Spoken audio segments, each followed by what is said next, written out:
And there we have our national anthem and, of course, our prayer we have before every game. As both teams get set to take the field, the Knights going to be entering the field from our right, the Lightning from our left. And, of course, the Lightning have got a few more players than the Knights do this week. I want to say the Knights tally in right about 35 to 40 total players. The Lightning, like we said earlier, maybe closer to 90 tonight. But as we know, Darryl, it's not just numbers that matter on the football field. It's getting the ball into the hands of your dangerous players in space, which the Knights have done a great job of this week. Or of this season, rather. The Evangel Lightning taking the field there and taking the away sideline as they look to maybe extract some revenge on Ezekiel. They, of course, beat them in the regular season.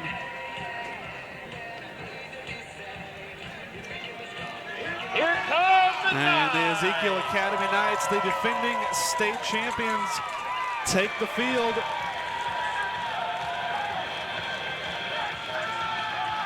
That win earlier in the season going to give them a lot of confidence and a lot of motivation to go out and defend their state championship against the Evangel Lightning, a team that they've only beaten twice in their history. Once was last year in the regular season, and of course they beat them a few weeks ago right here at Hoenburg Field.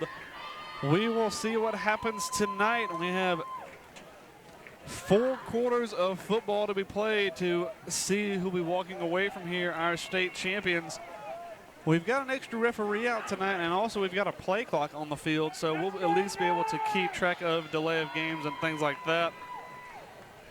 The Knights going to take the ball first. Jakyle Sims, the man deep to return. We will see if Jakyle gets a chance to maybe return this ball, but we get set here for a state championship game between the Ezekiel Academy Knights and the Evangel Lightning. And that one kicked up, and the Knights going to receive this ball, and they're going to start out with great starting field position as they get across the 50. And they will take over from the Evangel Lightning 48-yard line. Great starting field position for a very explosive Knights offense, led by senior Peyton Leach, and record-breaking running back Corey Murphy has the most yards in Ezekiel Knights history, or at least for a single season. He's also tied the record held by Noble Sefton for the most touchdowns in a single season. So he's going to be looking to break that record rather than just tie it. Snap comes. Murphy with the ball gets met quickly and is going to get swallowed up in the backfield. It's about a 3-yard loss for the Knights as defensive ends for the Lightning downhill running after that rushing attack for the Knights. Yeah, the Knights known obviously for their running game. Corey Murphy, always tough to bring down. You have to hit him early in his stride to get a chance to bring him down. This time the Knights going to go wide. Leach looking to throw, goes deep, has a man open downfield, but just overthrows. It looked like Jakyle Sims on the far side. We did talk a little bit earlier that one of the speedsters for the Knights, Bradley Baumgartner, actually had a hamstring injury in practice. Didn't really practice at all this week and is probably going to see limited play time here tonight. But Maddie Spackman returns from injury. Yeah, he's going to, so there's enough speedster out there for the Knights to throw to. And this is going to be a 3rd and 13. Knights behind the chains early. Leach looks across, finds Brendan Tormey. Great hands by the big man, and a first down, and a late hit comes in, and that's going to be a costly one. Out there now. And the big man, Brendan Tormey, goes up and wins the ball on a little out route, and then he gets hit late. And that's going to cost 15 more for Evangel. Mistakes is something that these Evangel Lightning cannot afford against this powerful Ezekiel offense. And in a game as hyped as this one, of course, you may get a little bit of a rush of blood or just get a little too overworked up and want to go out and hit a man early on. But doing it out of bounds is not the way to go, and that's going to cost them 15. Evangel defense trying to hang on now. Brendan Tormey, the man in motion. Snap comes, handoff up the middle. Corey Murphy finds a little bit of a hole to run in and gets a push. Going to get about 3 there. And if you're the Knights, I think you'll take that all day long, just letting the big man run downhill. Absolutely. A good hole opened up, but closed up very quickly. I noticed in the last game that there was always somebody in the middle to hit Corey Murphy when he came through there. So the Knights will have to adjust to this good rushing defense for the Evangel Lightning. We did see something else from the Knights in the regular season. This time it's going to be a toss play to the outside, and Murphy slips, and that's going to be a loss of about 6 on that play. One thing we did see the Knights pull off a little bit in the regular season was they like to run the wild Knight formation and just let Corey Murphy take the snaps, and that obviously allows you a little more time for him to pick his head up and try and find a hole. They lost all their gains that they had on first down, and it's going to be 3rd and 10. Again, the Knights are behind the chains, but this potent offense, you just never know what's going to happen. Yeah, with the big man of Brendan Tormey in the slot, I imagine we could see a 50-50 ball to him, but it's going to be Murphy up the middle and no room to run. It's going to bring up a 4th down and 10 now for the Knights. Now a decision to be made for Ezekiel. This was about how we saw the first game going early on. Not a lot of room for the big number 7 to run. We see Evangel getting off of their blockers quick. Running a defender into the hole seems like every play.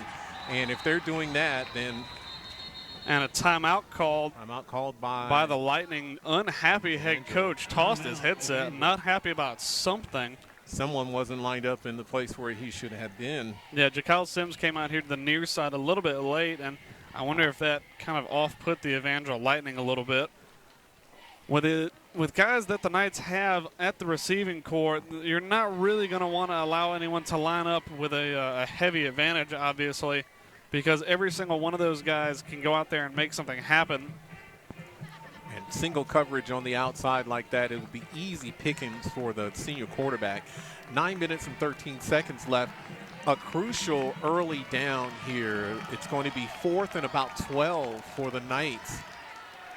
We'll see what they draw up here. Leach in the backfield. Corey Murphy to his right. Snap comes. Leach drops back to throw. Going to go over the middle, and that one is intercepted.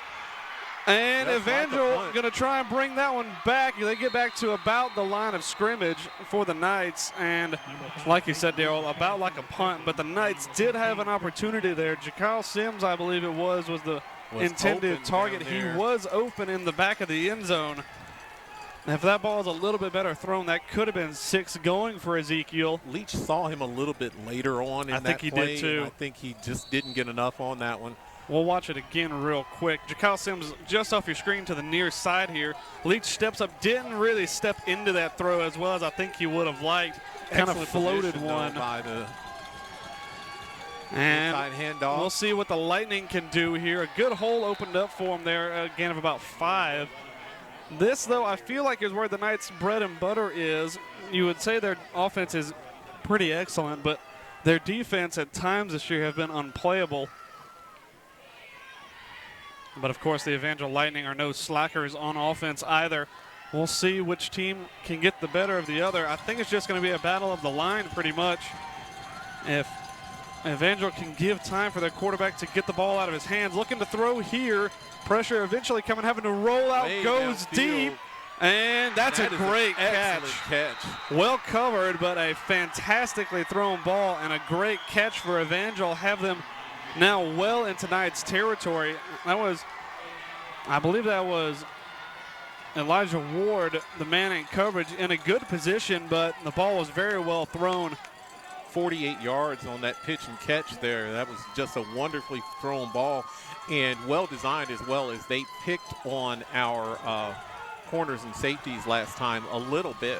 Yeah, for the Knights, it's going to be a matter of if the pass rush can get home. Inside this handoff. Time a handoff up the middle, good. Well blocked, and a gain of about 6 on that one. The Evangel offense moving well early on in this game.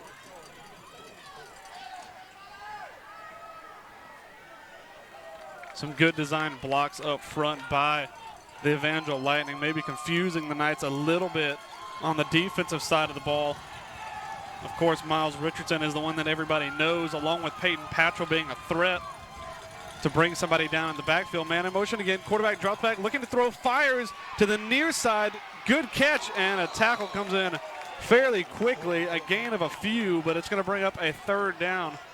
That's Corey Murphy out there laying the leather. Actually, they called that one a 1st down. I guess they gave him forward progress. And Corey Murphy comes in, and like you said, just laying the leather on the football carrier. Very unusual spot on that one, as I don't see anywhere on that replay where that was resulting in a 1st down. It resulted in a 1st down, though.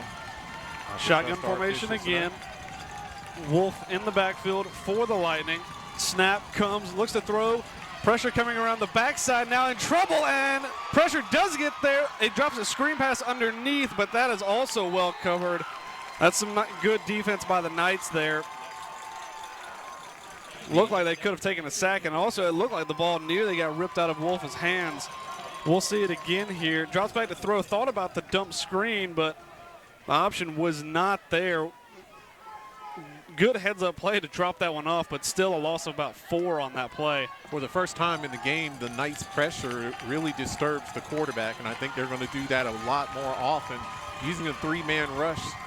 And this is going to be a screen pass underneath. A very good, well-executed screen, but good open field tackle. I think that was Jakyle Sims that time. Just takes the legs of the man. He makes about 6 or 7 yards more than the loss on the last play. So it's going to be 3rd and about 4 now. Knights defense needs to stiffen here at their own 15-yard line with their backs to the wall. It was a good job by Evangel there. Saw the pressure was coming, and that's the perfect time to call up the screen. The Knights didn't recognize it as quickly as they maybe should have. 3rd down. Likely to see 2 more downs here. Snap comes, handoff up the middle, goes nowhere, and Corey Murphy. I'm sorry, that was Miles Richardson showing off his strength that we know he has. Lays a slam on the running back. And you know he's hyped up for this one. The senior joined Ezekiel this year. You know he wants a state championship ring like the rest of the guys got last year. 4th down and 5, a big play early. Here. We'll see what Evangel draws up here. Snap comes, quarterback rolls out to the far side, fires one, 1st down. Hey, 1st down catch, and that's going to be a 1st down and goal route there. 1st and goal from about the 7-yard line as the Lightning are able to convert on the pass play. Yeah, well drawn up play. Wolf rolls out to his right side, has a receiver following him on a little drag route, and he hits him in stride and eventually out of bounds right near the 6-yard line. Knights now lined up, backs to their own goal line. Wolf, the lone man in the backfield, trips set up to the near side. Snap comes, screen underneath, gets around the edge, and it's going to be a touchdown. And the Lightning draw first blood in this state championship game. Lightning strike wide this time. It seems like they have been running up the middle, trying to hold the Ezekiel defense on the inside. This time they go outside to the speedster, and he makes the corner with a good block on the outside. Yeah, they ran trips to this near side. Good blocking by his fellow receivers in front of him. And that play results in a touchdown. We saw them practicing that a lot out here where the 2-man is up and blocking. And a flag comes in on this extra point attempt. And that's going to be the Knights. It's going to be encroachment on the Knights, and they're going to get about 1 yard closer for this extra point. No, they're sending their offense in. They're going to go for this now. They're going to go for 2. I don't think they had any intention at all, Darrell, of ever kicking that extra point. It's possible, as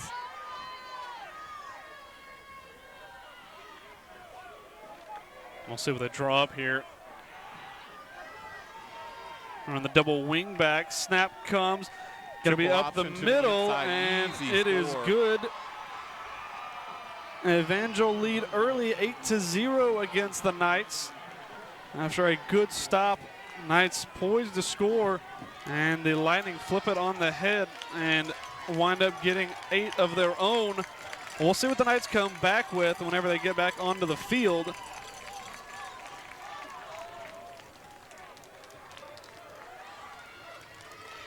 Knights getting set up to receive the kickoff.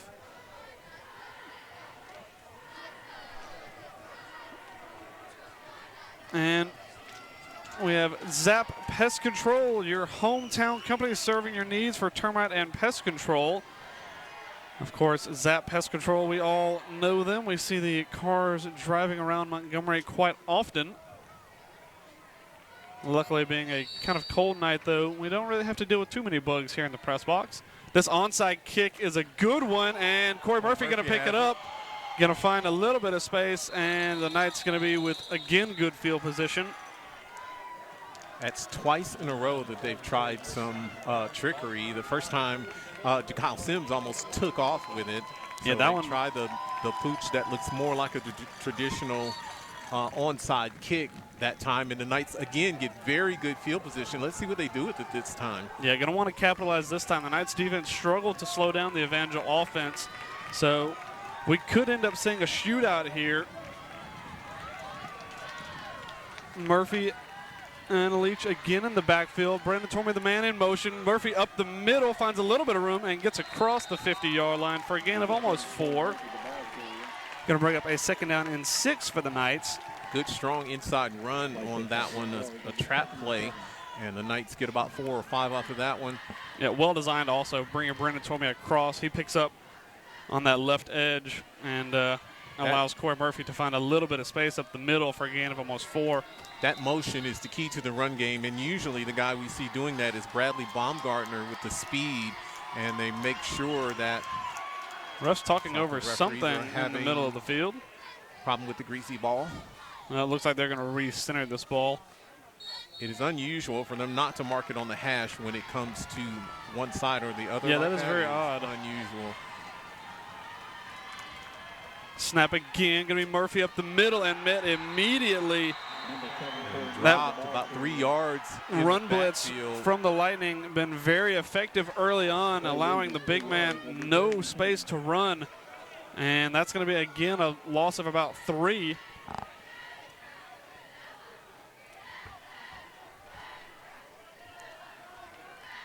The Knights don't often allow the senior, Peyton Leach, to pull it down and run it.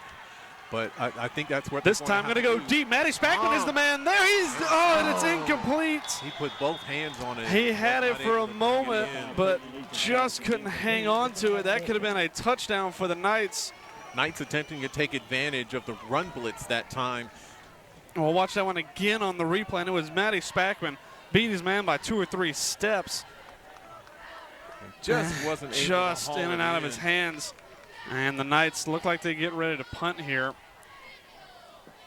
No gain on that offensive drive.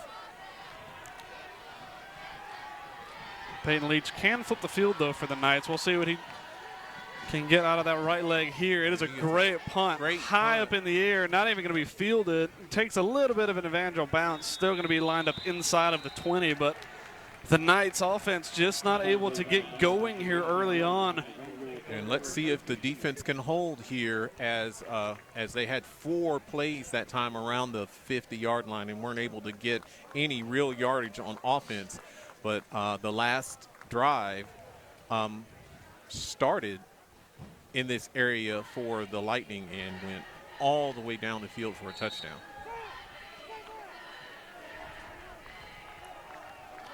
Lightning lined up again. This time, one man behind Wolf. Going to send a man in motion out to this near side. Snap comes. It's going to be a handoff up the middle and a lot of room to run. A good hole opened up. And forward progress eventually going to be called after a gain of 8 on that one. But the running game for Evangel, actually they called that one a first down. I guess he had just enough for the first down on that play. Excellent inside running, and they go with tempo this time. Come straight to the line of scrimmage. Again, the motion, they motion the back out to the tight end side. It's going to be a fake handoff, and a man wide open, unguarded. The corner stepped up to stop the blitz, or to stop the run game, and that's going to be a touchdown. A well-designed play, running off the play action. Didn't have to go deep. A man wide open on the line of scrimmage, and the Knights are in a little bit of trouble here. Just excellent scouting, I believe, by the coaches as they were watching the Ezekiel defense try to creep in for the run after several successful runs, and no one was guarding on the outside. We'll take a look at that on the replay after this extra point attempt. And that kick is up and it is good. So it is 15 now. The Lightning spots. We'll watch that one on the replay again. We'll watch the fake. No one is out there. No one is covering. No one's covering. I mean, 15 wasn't even lined up to run. He was lined up like he was on the sideline almost, facing the quarterback, and that is as easy as it gets.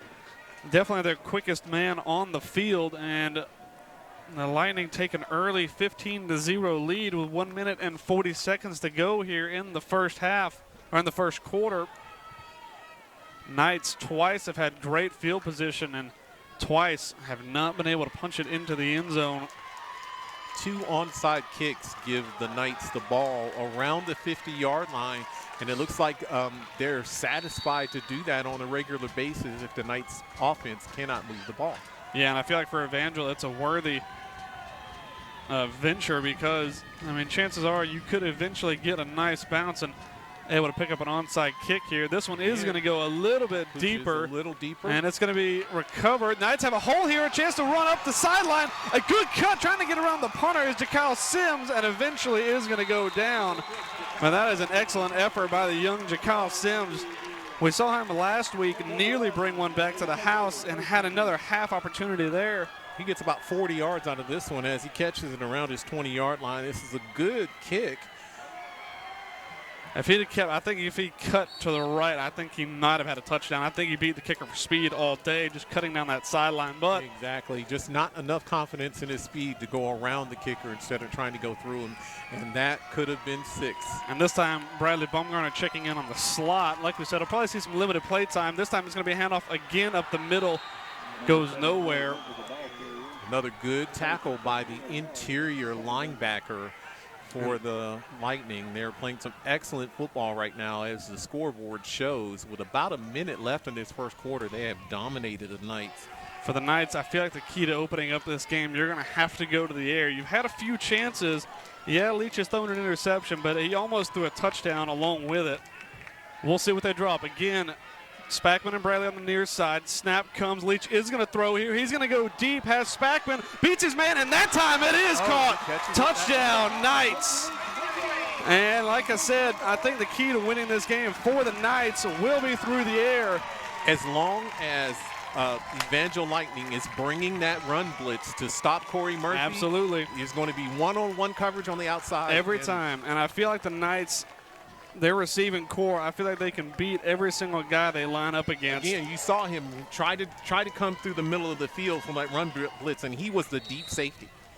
And without that deep safety help, you're not going to catch Matty Spackman on that outside. To be honest, he and Bradley Baumgartner both probably had a touchdown there. Exactly. This kick is up, and it is good, and the Knights right back into this one.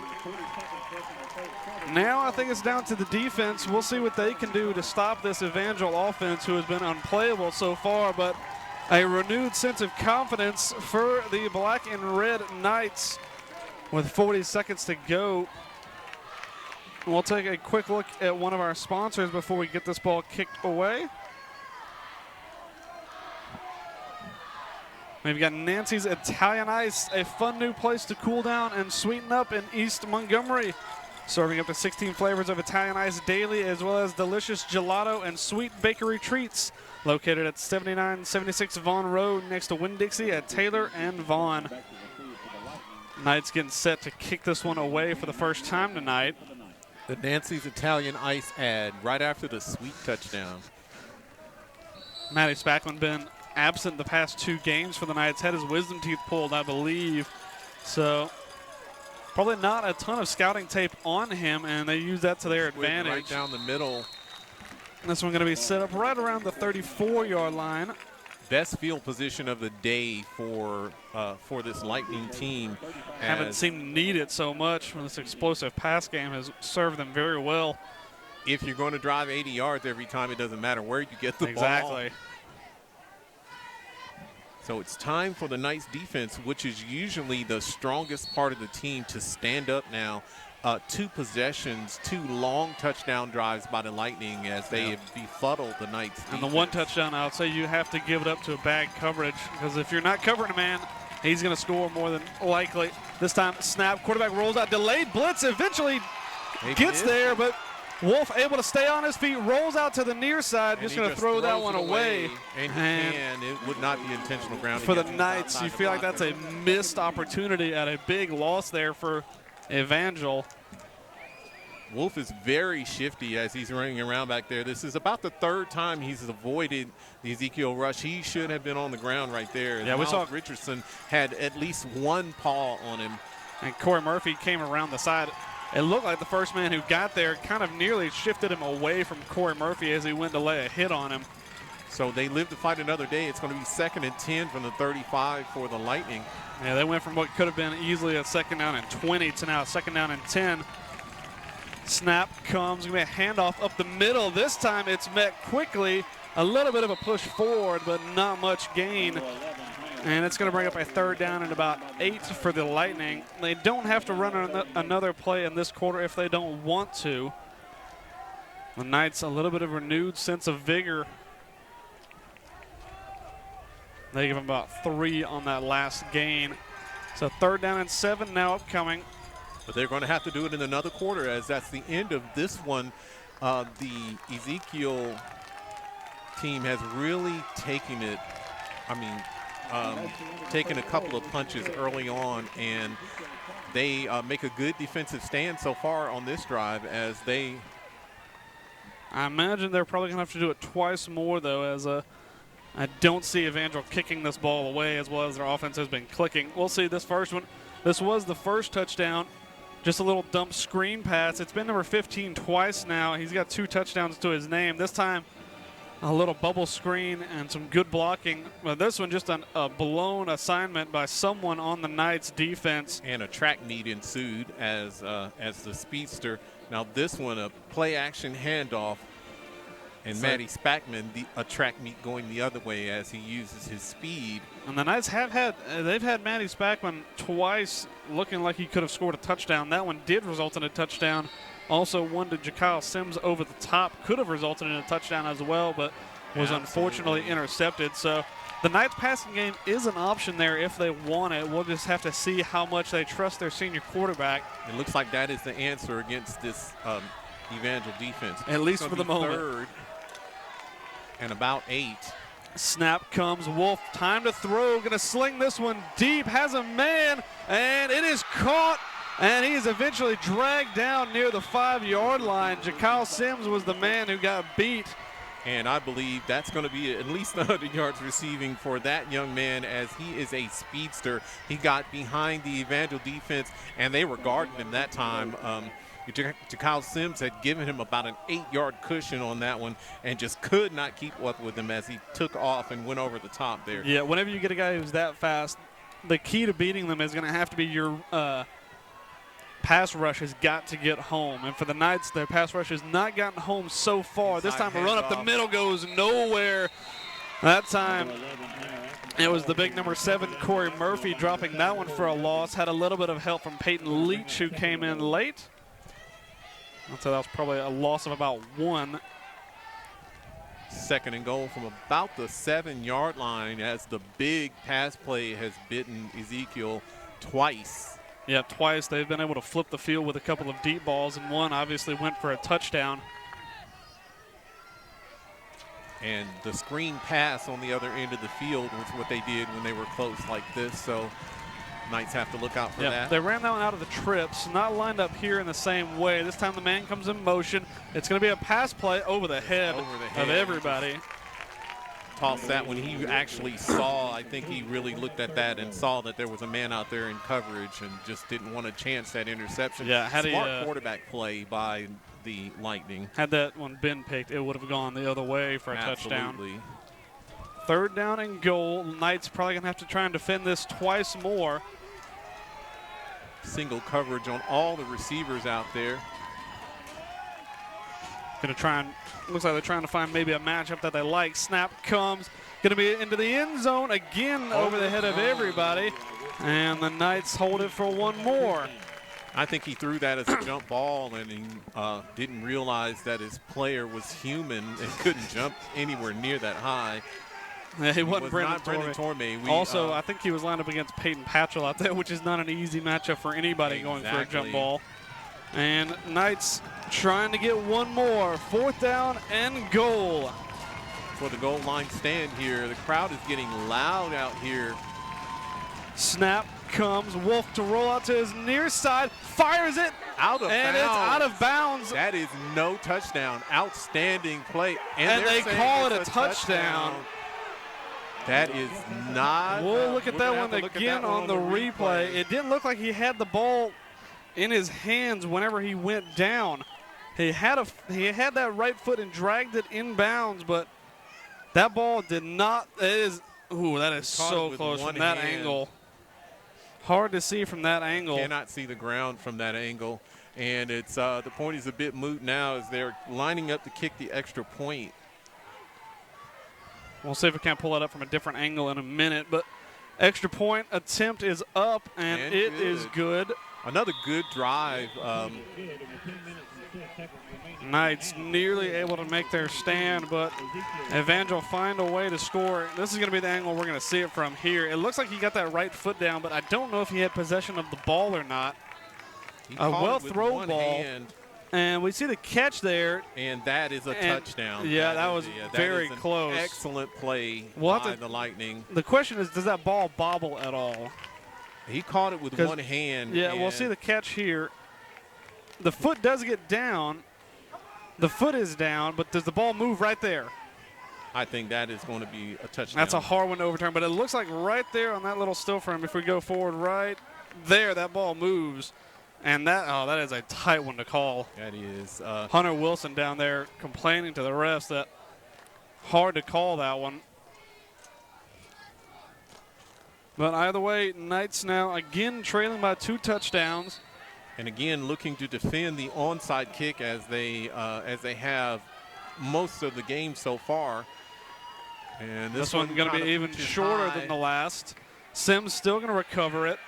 Trying to find a hole, a little bit of patient play, and eventually going to get wrapped up and not actually dropped. It looked like 36-yard line. And they're going to be right about the 35-yard line. Decent return by Jakyle Sims. 9 minutes and 51 seconds left in the second quarter. And the Knights have fallen behind 22-7, but they do have the ball on offense with the whole field drive, and they were very successful on the answer, as I would call it. I feel like this one will be a game of trends for sure. The Knights on a little bit of an upward trend, especially on offense after that big play last time. This time going to run the Wildcat. Or the Wild Knight. Corey Murphy, the man in the backfield, trying to get him rolling. He finds a little bit of a lane to the outside, makes a cut, has a chance down the sideline. It's a foot race, and he's going to go. Corey Murphy, touchdown, Knights.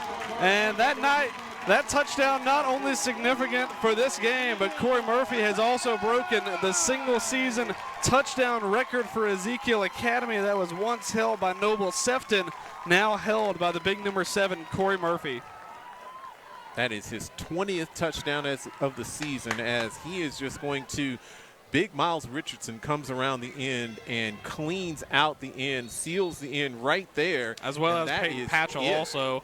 Peyton Patchell walks through the inside and just makes a lane, and that's all he needs is a little bit of daylight. Kick is up and good. And the Knights not going away quietly. I hear the armor rattling. I can feel the sword now starting to cut into this lead. Yeah, like I said, the play just before that, the Knights on a little bit of an upward trend on the offensive side of the ball, finding answers to unlocking this Evangel defense. And as well, the defense for the Knights stood up a little bit better last time, just had one big shot play that went the Lightning's way. In the Wild Knight. And he just gets one step And the defenders kind of run into each other, but I think it was over before it started there. They were not going to be able to catch him once you got a full head of steam. And also for Evangel, they had their quickest player, that number 15 out there, couldn't even catch him. Absolutely. It shows you how quick he really is, and for as big as he is, he makes for a dangerous player.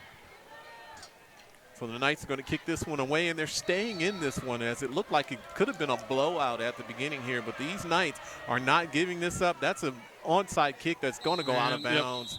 Free kick out of bounds. There's going to be a penalty, and then I think you're going to take the spot of the foul. They probably will. They have the option to move that ball farther back and re-kick it, but like you said, I imagine they'll take the spot of the foul here.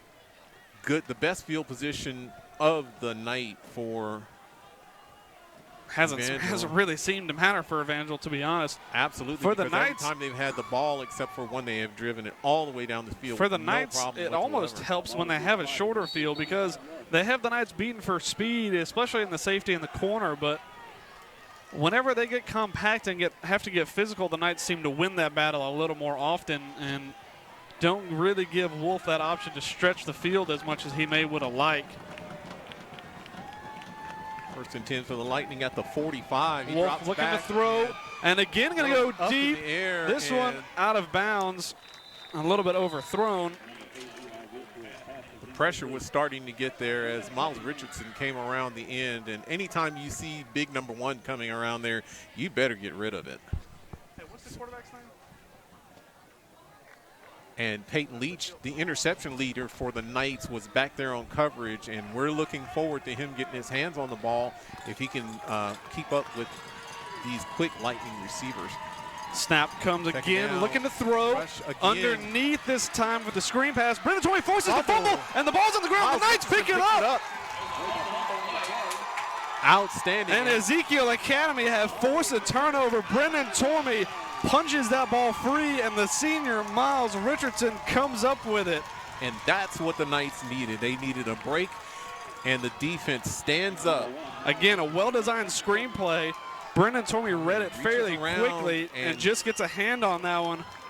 The other man closest to it was Miles Richardson. Does a great job picking that up with the cold weather.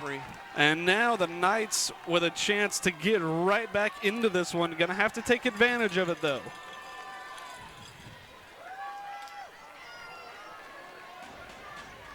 Knights trail by 8. Pistol formation. Snap comes. And this one going to go deep. Spackman again. Caught. And this is going to be a touchdown. There is a flag down. Back, though, I believe. I think there was an illegal formation by those Knights. We'll see what the officials call. In the backfield. And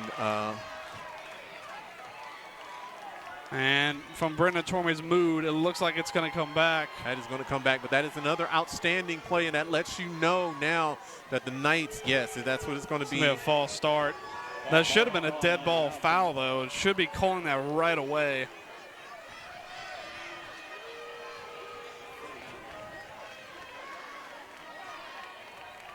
Brendan Tormey saying it was this close. He's saying, I wonder if they said he was lined up offsides. That's what they're saying. They're saying he was lined up in the back, either in the backfield or not exactly on the line of scrimmage, and that is illegal procedure. It's the same symbol as a false start. Yep. And I believe that.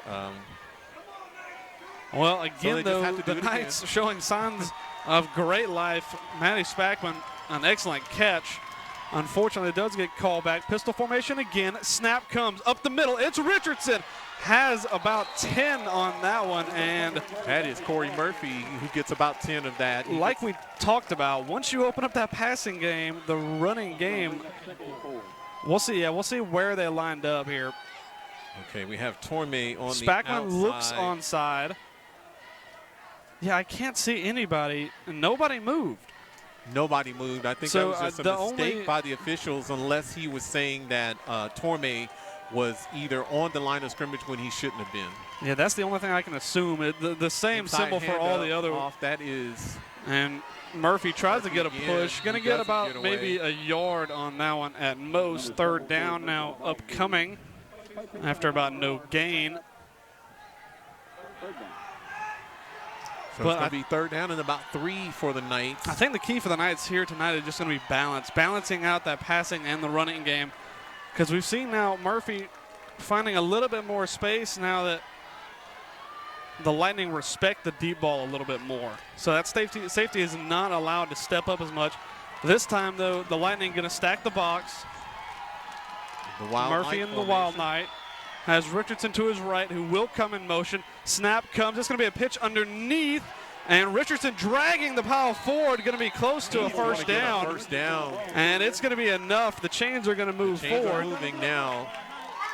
6 minutes and 47 seconds left in the half. The Knights are driving. That's going to be a pass completion as well for Corey Murphy there, technically. And does a great job to hang on to the football there. As you can see, the Lightning were trying to rip it out of his hand. And the Knights set up with a fresh set of downs. And that's just power there. Richardson is probably the most imposing physical specimen. There's a lot of people here tonight. A full crowd tonight. Even on the other side of the field, they travel extremely well, these Lightning do. Snap. And this time, again, going to go deep. Hatchback, that's got to be pass interference, and the flags do fly in. And that's great play calling by Ezekiel, just attacking the corners of Evangel. And Matty Spackman's already burned them a few times. That's time, 15 yards for forced to get handsy and giving up another 15-yard penalty. Just putting Matty Spackman on the go route. The line holds up long enough for Leach to drop back there, and that's pretty much what you're just going to have to do. Underthrown there, but had it been thrown over the top, Matty Spackman had a step. And a flag flies in on the opposite side. I think the officials are going to throw a flag against the sideline for Evangel. When they and it is going to be a sideline warning. There's no penalty until they do it the second time. It's going to be a warning this time, but the officials not having any of it tonight.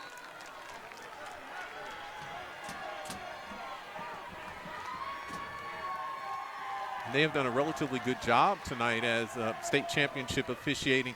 Inside handoff up the middle. Murphy finds a lane, has a man to beat, tries to run him over, but has again enough for the Knights' first down. Going to be right near the 10-yard line. He gets about 15 yards on that one. It was just straight power running on that one as they are backing those safeties out, afraid of the deep threat by the Knights. And again, we see Brendan Tormey get pulled across, makes a great block to set the edge there. And that's one thing we've seen that helps a lot of the Knights with success here is bringing that little bit of eye candy, a little bit of motion pre-snap, and then getting the ball to the big number 7. We'll see what they draw up here.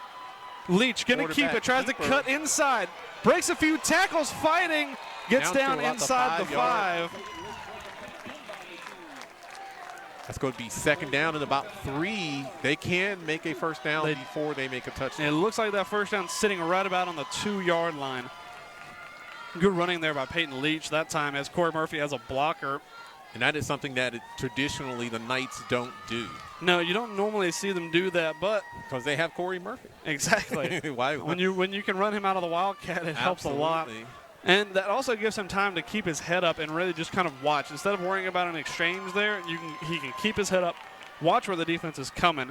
This time, Murphy again, handoff up the middle, gets tripped up. Going to be near the first down marker, though. Going to be maybe a third down and about a yard. Third down and very close, 3rd in inches on that one, 3rd and a couple feet.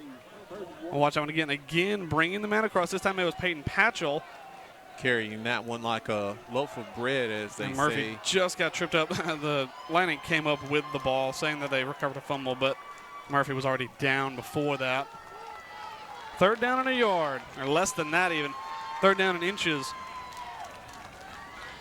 And we'll probably see the double wing back. Actually, they're just going to run the Wildcat here. Murphy, the man in the backfield. Richardson comes across. And Murphy up the middle. Touchdown, Ezekiel Academy. And Corey Murphy has his 2nd of the night. And that is the Knights offense that we are used to seeing. Again, they're started to open up that defense with the deep ball, and it allows Corey Murphy a little bit of space. They're great blocking up front as he falls into the end zone. And if anybody's counting now, he's now standing alone atop the touchdown, single-season touchdown record for the Knights. 2 clear now of Noble Sefton. That kick is up, and it is good. The Knights are 1 point away from tying this ball game. Well, it looked like it could have been a shutout. The Knights were down 15-0, and now it is a 1-point game in this ACSC state championship game with 3 minutes and 50 seconds to go in this second quarter. Knights forcing a fumble. That defense playing fantastic on that last drive. Forced a fumble and was recovered by Miles Richardson, and the Knights took great advantage of the field position. This one we saw Peyton Leach step up, put a run together himself, running over a handful of Evangel players. And inside handoff to Corey Murphy now goes down inside the 5. Nearly got the first down there, but it didn't matter anyway. Following Miles Richardson into the end zone. Richardson didn't really block anything. Didn't have to that time, luckily. Somebody.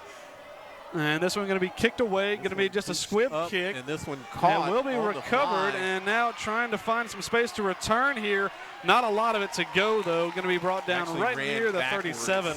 Yeah, it would have done probably better just getting that ball going forward and out of bounds, to be honest. Would have been near the 40 or the 42, but still in good field position, set up on the 37. Evangel trying to wipe that turnover off the board and try and take a maybe more commanding lead here as they lead by 1. And for the first time, really, on that last drive, the Ezekiel defense has been very successful now. And I think the Evangel Lightning are going to want to go back to the air as they go inside with the And this time trying to make a few cuts, goes nowhere, though. Great open field tackle. That was Peyton Patchell, and when he gets his hands on you, you're not likely going to go much farther. Short loss on the play there, maybe about a half a yard or so. It's going to be second down. And Miles Richardson as a backup there. Evangel going quickly. Second down and 10. Going to send 2 men out in motion. Snap comes. That was not. That was not a. And that one overthrown, so it didn't matter. But like you said, that was illegal motion, sending 2 men out like that.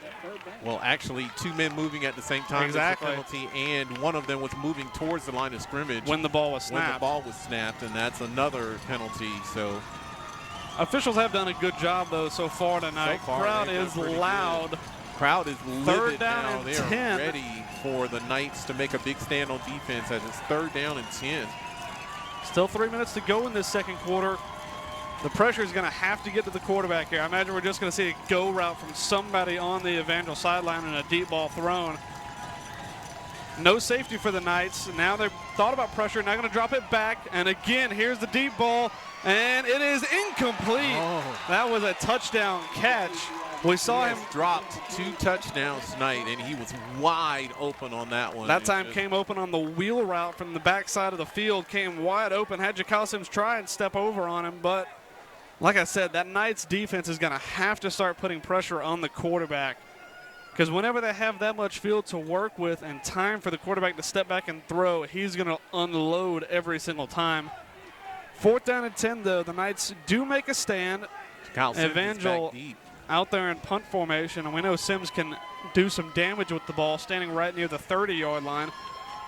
Evangel punting, the punter standing on his own 25. It's going to be a fake underneath. That's not going to get very far. And it came closer than I thought it would, but a gain of about 8, and the Knights are going to take over on downs.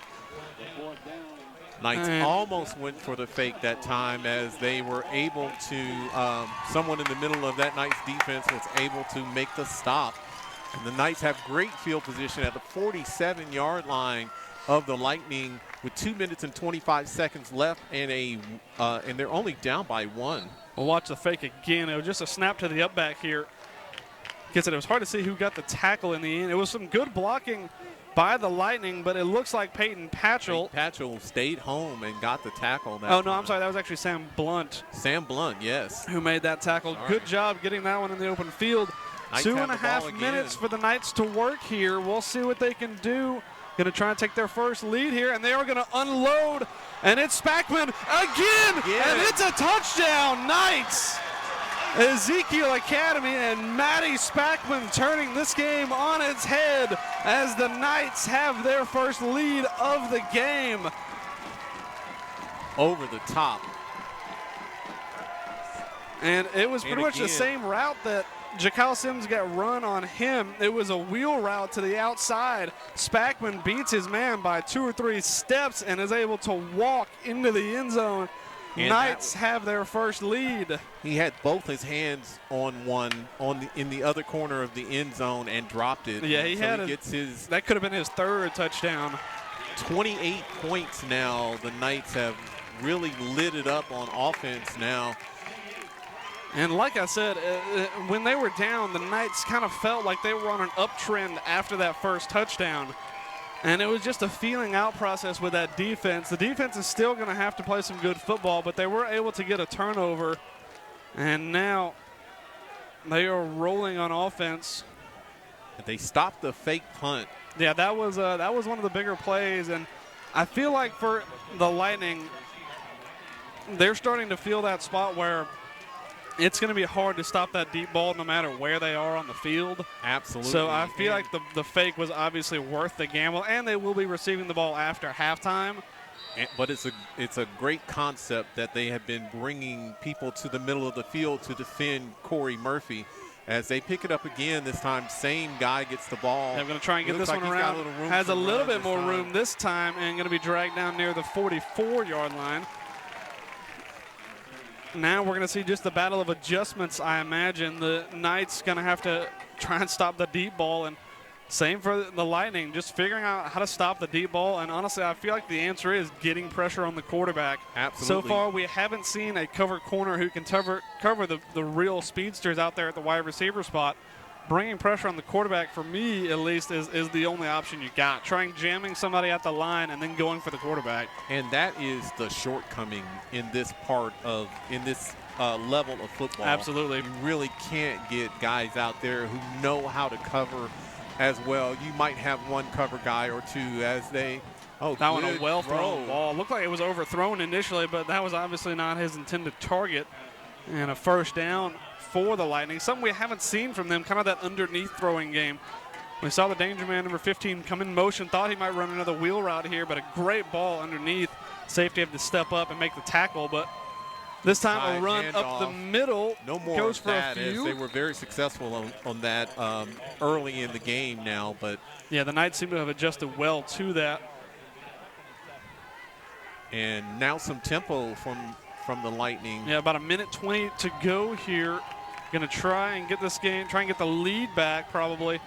And quarterback keeper to his near side, and he has a few, but going to go out of bounds. Yeah, it looked like he nearly dropped that ball. 3rd down and about 2 now upcoming. We'll watch that one again on the replay. Just didn't get there was that a bobble one. on the Hits his snap. Face mask. Can't carry it with your face mask. No, I'm afraid not. 3rd down and 2. I imagine we'll see him go for it here if it comes to 4th down, and probably won't have to fake it. And that slowed them down a little bit. They had 3 or 4 plays on tempo, and now with the bobble and a little bit of a mistake, they slow down. Yeah, the timing is important when you're running tempo, and that bobbled snap obviously threw off the timing of that play a little bit. We'll see what they do here. Inside handoff. And it's going to be it's going to be close. There. It's going to be very close. That ball comes on the ground, but ball comes out late. That's going to be, and it is 4th down. It's going to be 4th down as they were not able to get that, but it's 4th down in the yard, and it looks like they're going to go for it. Under a minute now. The offense out there on the field. And they're going to call a timeout probably and talk this one over. Watch that one again on the replay. Not a lot of room to run. And he just doesn't get away. Just strong men actually. And that ball was fumbled. That ball was a fumble. They may have called forward progress. We can't obviously hear the whistles They may have blown. whistled, and even with that, he was on top of Torme. He was still. If they didn't stop it at forward progress, that was a fumble. But that had to be forward progress. Had to have I been. guess you can't really. Because the ball is out right there. And he's just now down. So that ball was obviously loose right about there, and he was still up. But like I said, I think they probably called it for forward progress, I would imagine. Isaiah Zorn trying to rip it out there. The one telltale sign, though, you can see is that number 11 was reaching for that ball when it hit the ground. Absolutely. And the players know when they fumble. Yeah. You'll get guys who don't worry about it after they fumble the ball because they know they haven't. He was a little concerned about it. 4th down and about a inch, about a shoe length. And they're going to bring the quarterback up. It's going to be a sneak. That's got to be illegal motion there. And it should be illegal motion. No flag comes down. The center leans forward and just leans right into that should be. He was well into the neutral zone. He was anticipating the snap. There's a flag coming out right now. They're throwing the. And a sideline warning for Ezekiel, but we can watch here on the replay. The center leans. See, look at him lean right there. That is a false start. Should have gone against the offense and should be 5 yards back. We'll watch it again here. Watch the center. Now. They're trying now to and he leans forward right there. You can see it. 30 seconds to go. Snap rolling out to the far side. Pressure comes, and it's incomplete as that stops the clock. That one away. Yeah, Evangel may have gotten away with one there. 12 or 13 seconds run off the clock while they're trying to figure things out, but the Lightning trying to go tempo, but that was a bad call. Yeah, should have been no call. Should have been 5 yards going back the other way. Going the other way, and you could see why would have stopped the Knights sideline got a sideline warning, but he definitely leaned. That center was well into the neutral zone when that ball was snapped. 30 seconds to go. Snap comes. Quarterback rolling. Pressure comes. It's going to be a flag down for holding, I'm sure. This one thrown and nearly intercepted. Flag comes down in the backfield. Likely going to be a hold somewhere. Going to be a hold back there. Holding against the Lightning. That's going to back them up quite a bit here, but it's not going to take them out of contention for a touchdown with 20 seconds left. No, especially not when they have speed guys like they do. And very much should have been, this drive should have ended on that last play. But yeah, if nothing else, there should have been a long fourth down. We saw that one. Number 53 was the culprit. And 20 seconds left in this quarter. Knights holding on to a lead, trying to take it into halftime. But this game definitely going to be won in the second half. It's going to be a battle of adjustments between these two teams. And absolutely an entertaining one, though, as I think that holding was from the spot of the foul also, because it is a second and a mile. Absolutely, and they probably held Miles Richardson well into the backfield. Deep in the backfield. And I think it was actually Corey Murphy. This time Miles Richardson comes unblocked. Unblocked. And that one just thrown away. As a few more seconds tick off the clock. Yeah, nobody blocked the big number one, and that does not feel like how you're going to win this football game. And as good as the quarterback has been at scrambling, you get a little nervous when you feel the thunder. The ground was probably shaking a little bit when you got Miles Richardson running at you. So it's going to be third down at about 24, 25 here as 15 seconds left in the half here. I'm surprised the Knights aren't playing a deeper safety out there right now. Snap comes again, pressure. Miles Richardson trying to get home. Now it's Brendan Tormey fired underneath, and another loss on that play. The screen, Corey Murphy alertly staying at home for that one, and that's going to be a loss on the play. And a timeout call with 1 second to go on the fourth down, and it's got to be close to 30 plus. We'll see. They will get one shot. Richardson gets off his block so well, and then Brendan Tormey forces it, but great discipline by Corey Murphy to stay home, watching number 15 and bringing him down for another big loss. And during halftime, we do have a lot of seniors on this team, so we will have 3 senior spotlights for this game. So make sure you hang around for that. We've also, I believe, got some highlights from last week's game, and if we can piece them together, maybe a few from this game also. It's been an entertaining one. 1 second to go here. I imagine if I'm the Knights, I'm going to stick a handful of guys deep.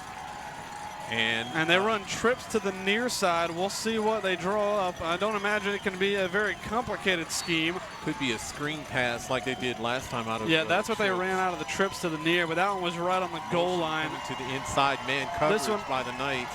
Going to be the last play of this quarter and of the half, and it is a screen, and a flag flies in. I wonder if that's going to back them up 5 more. That's going to back them up some more. That just gives them room to crank it up if he wants to throw it far. We'll see if they come out lined up in the same formation. But now they saw they did go to number 15. I wonder if they're going to do a double pass. Well, the clock can't end on a dead ball foul. No, it cannot. So it's going to stay at 1. Can't end. So it's going to give. They're going to give an untimed down here. I think is going to be quarter of the day, and it didn't really matter either way. There was still 1 second on this clock no matter what. Knights backed off quite a bit and here. They are going to come out looking different now. This time it's 2 to the near side, 1 to the far. Snap comes, going to roll out, trying to find some space, and sacked. A flag flies in. And there's a flag coming on the backside there. I wonder if it's going to be another hold. This time it was probably against, or someone was holding Brendan Tormey that time, likely. And that's in illegal participation, yeah. Yeah, it looked like there was illegal participation maybe.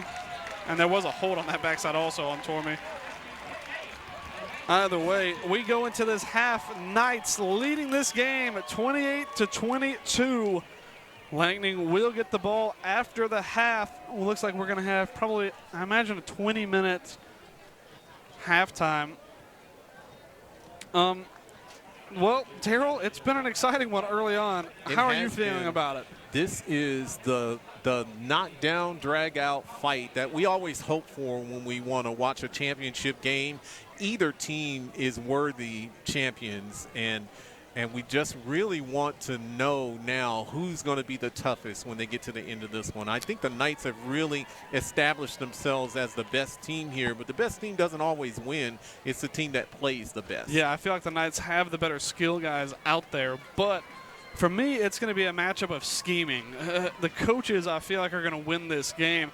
Whoever can go out there and figure out how to stop that deep ball coming over the top that's eating both teams up, I feel like who is going to be who wins that game. And like I said earlier, I feel like the key to doing that is getting pressure on the quarterback. We saw the Knights get pressure on the Evangel quarterback a handful of times, and obviously it disrupts things when you have guys like Miles Richardson and Peyton Patchell getting in the backfield. The Knights' run game has also started to come into play a little bit, especially when they have run the Wildcat or the Wild Knight, getting Corey Murphy into space. But the key to the game for the Knights, it's been their passing game. They've been able to hit Matty Spackman and Jakyle Sims a few times deep, and a few of them have gone for a touchdown. Evangel has scored 22 points, and they have not sniffed the end zone since then because the Knights haven't made the adjustment. Yeah, and of course they're winning the turnover battle as well. That was one thing we had all talked about a little bit before this game. One of the games the Knights lost was at Lighthouse, where they turned the ball over four times. But yes, all 4 of those turnovers came in the second half. Yes. So they're going to have to come out with that same intensity that they did through the first 2 quarters. And, I mean, they came back from 15-0 down, and now they lead by 6 at halftime. So, obviously, they're bringing some heat. We'll just have to see which team can come out with more intensity and which coach can out-scheme the other and try and slow down this deep passing game. Absolutely. And I think with that, we're going to go to a halftime break. Like I said, we've got 3 senior spotlights. We've got a couple performances from some of the cheerleaders out there also. So we will step away and we will let that run for a few minutes. It looks like we have a 15-minute halftime. It's now down to about 12:50. So we'll see you guys in just a few minutes.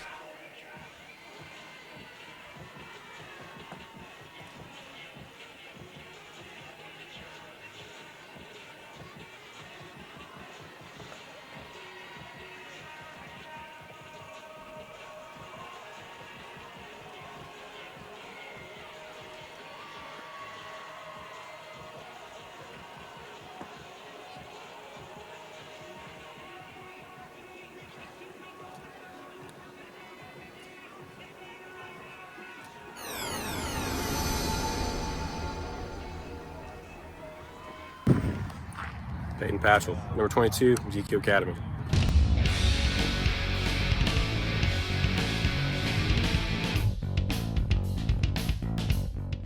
I've been playing football since 9th grade, so about 4 years.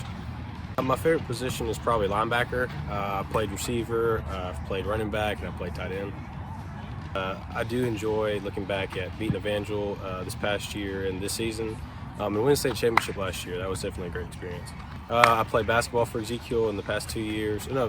I've won state with soccer. Soccer, I'm a goalkeeper. Basketball, I played power forward and center. Yeah, it was a great experience, man. We went in the PKs, the final minutes, and I got an opportunity to save a goal, help my team win. And I was able to do that. I just enjoy hanging out with friends and family, and playing video games every now and then. Well, I'm hoping to attend South Alabama. I would like to continue my family tradition of going into the medical field. So, I mean, my dad went to medical school at South. He's a PA. My grandfather's a PA. I would like to make a little bit more money than that, so I'd like to be a doctor, maybe a pediatrician or an orthopedic surgeon. What's your favorite food? Probably pizza or beef stroganoff. What's your favorite place to eat? It's a restaurant in Wetumpka called San Marcos. What's your favorite movie? Probably Good Will Hunting. What's your favorite music or genre of music? I guess you could say country music. I listen to just about everything there. Who's your favorite football team? Football team, University of Alabama. Who's your favorite coach? I can't really say I have a favorite coach. I love all my coaches equally. Go Knights!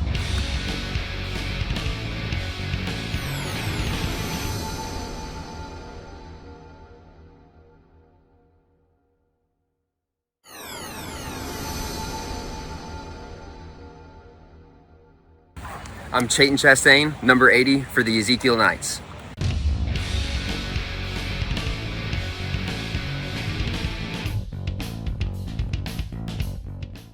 I started playing unprofessionally as a kid at my church when I was probably around 11 or 12, and then I didn't ever actually play on a team until 2019. I joined Ezekiel, and now I didn't play in 2020, but I'm playing again in 2021 as my senior year.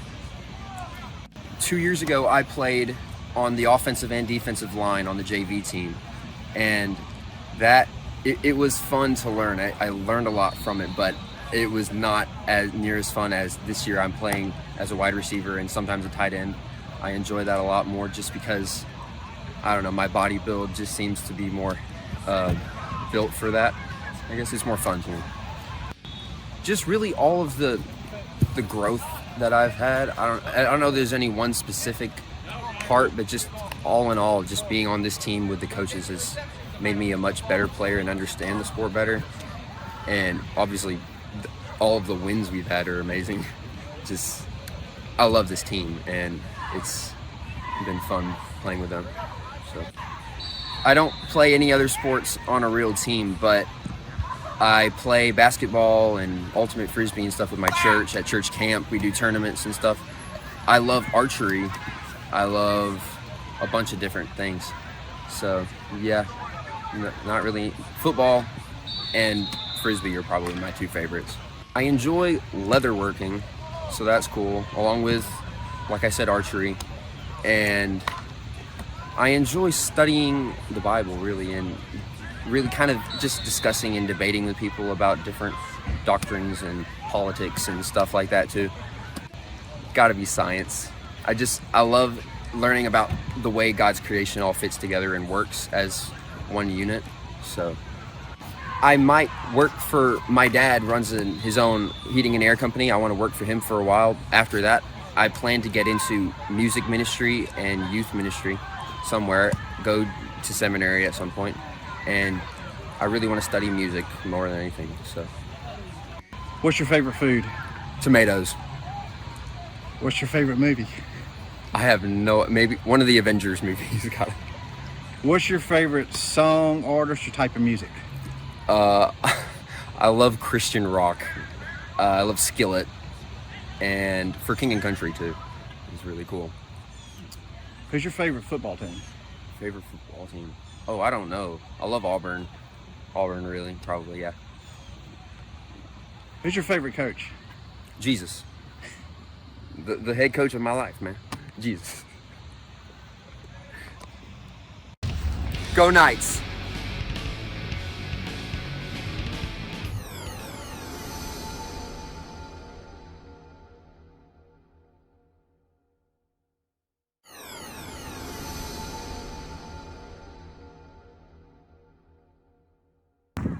Holton Smith, number 85.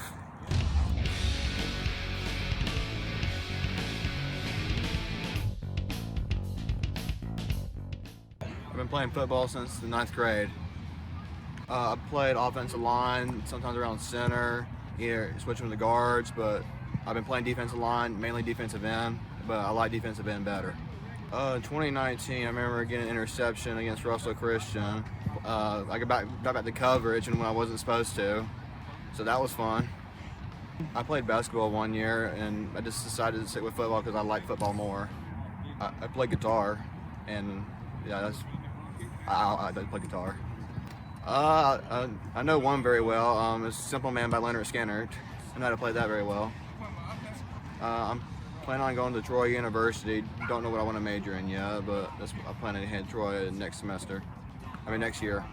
My favorite subject, well, I say science because I don't like math and English. What's your favorite food? Pizza. What's your favorite place to eat? Let's see.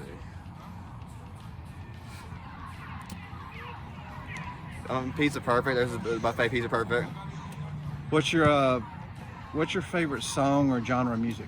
My favorite genre of music is rock. And my favorite song is Simple Man by Leonard Skinner. What's your favorite movie? Favorite movie, Avengers Endgame. Who's your favorite coach? Favorite coach? I'm gonna go with Coach Brian. Go Knights.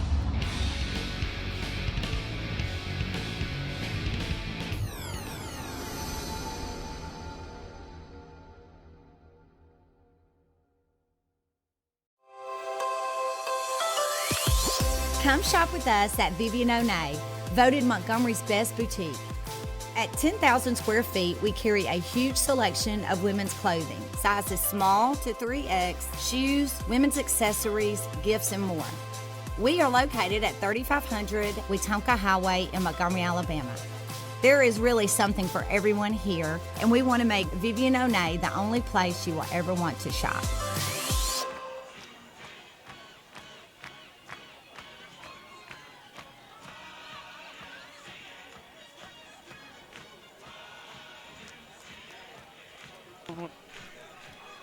And here are a few of our sponsors we have for this year. We've got Vivian O'Neill. Of course, we have also Giuseppe's Credit King Auto, Gray's Tire as well. I'll find every one of those. You'll find them about every corner.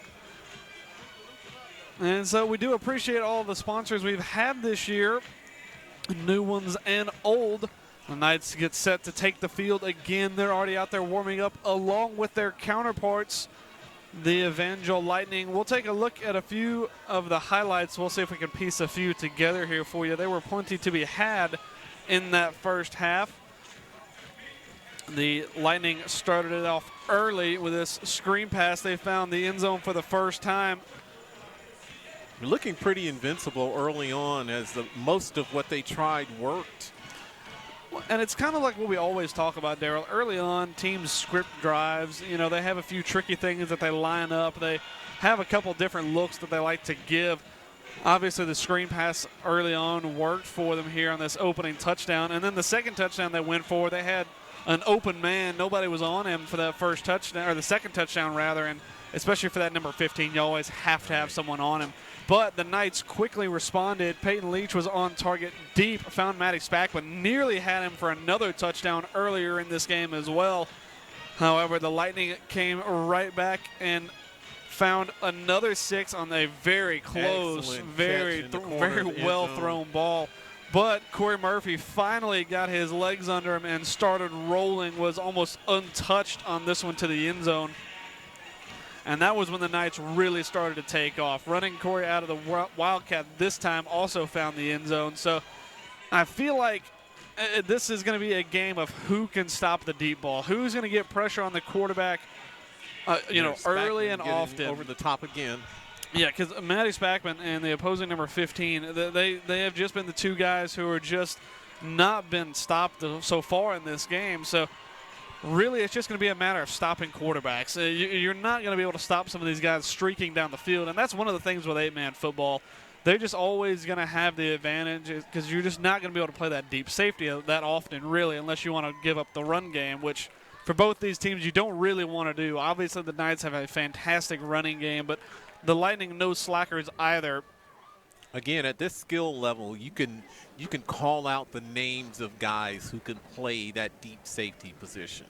You know, and Unfortunately, you know, if you may be smart enough to play it and not have the speed, or you may be fast enough to play it and just not know which step to take. So it has been a challenge now for both of these teams to contain the deep ball throwing threat of the other team.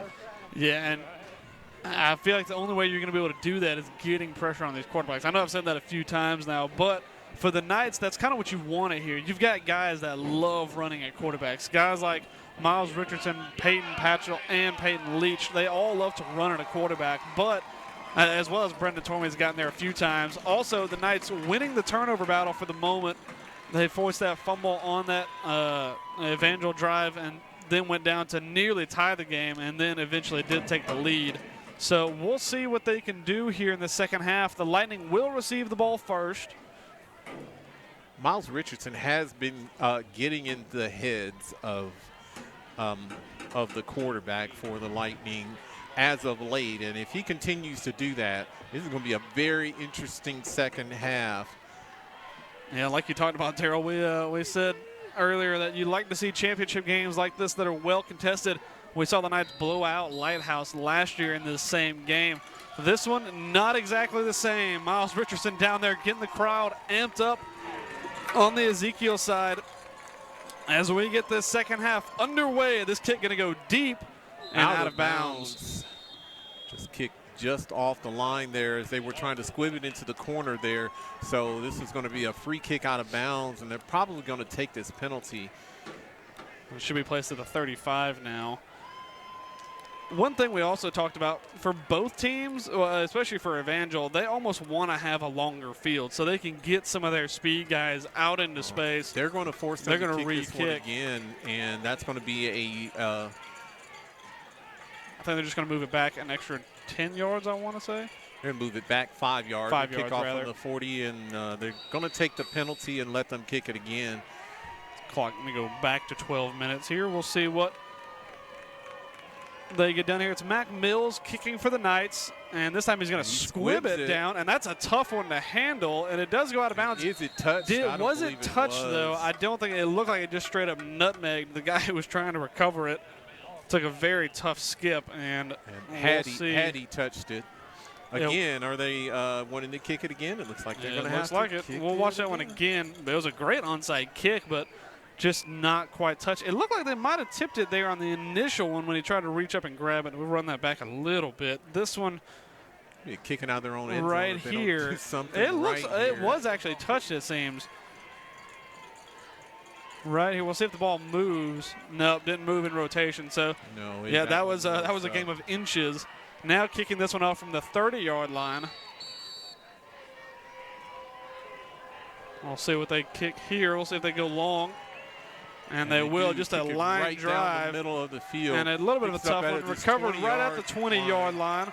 Looks like he's setting up for the return. They're pushing right in the middle of his back there. It looked like there could have been a hold or block on the back, but none called. Now we're going to go down right near the 40-yard line, so about the same starting field position we've seen from both teams. And really for both of these teams, almost having a longer field might play to an advantage. Absolutely, because you can set up the deep ball, throw exactly with the run game. We saw whenever the Evangel did get into short yards territory, they struggled a little bit to find the end zone. Because for the Knights, it doesn't hurt as much because you've got a guy at running back like Corey Murphy, but Evangel don't quite have that power running game. They've got a speed game, rather. This one snapped again, slung out to this near side on the screen, and open field hit. Now we're going to go for about 7, second down and 3 to go. A generous spot on that one, as it looks like really about 6 yards. Yeah, going to be a second down and maybe 4 to go. That initial contact was initiated right past the original line of scrimmage, but good job bouncing that one and picking up a handful more.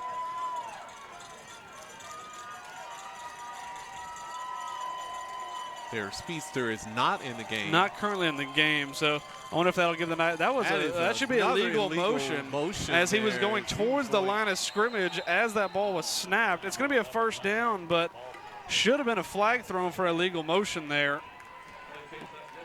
We'll watch that one on the replay. You can move when the ball is snapped, but you cannot be moving towards the line of scrimmage.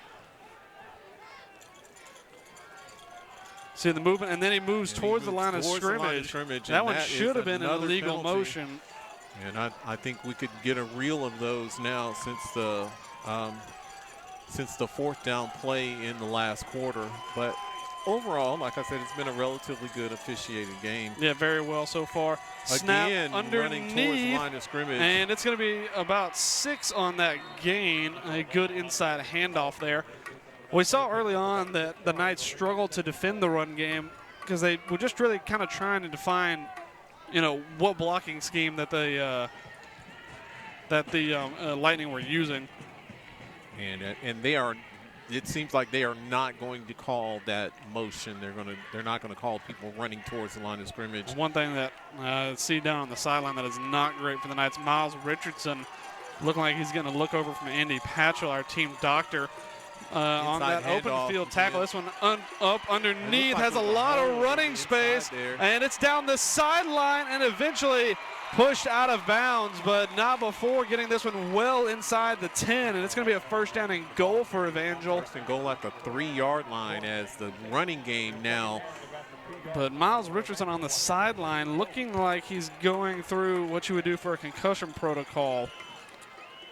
That time we saw Peyton Patchell rather come around the edge and just maybe overcommit a little bit. Right, Torme made the tackle on the play there. Yeah, good job keeping up and saving a touchdown. First down and goal now for the Lightning, trying to retake a lead that was once 15. And they're going to run the double wingback formation that we're so used to seeing from them. And this one goes nowhere.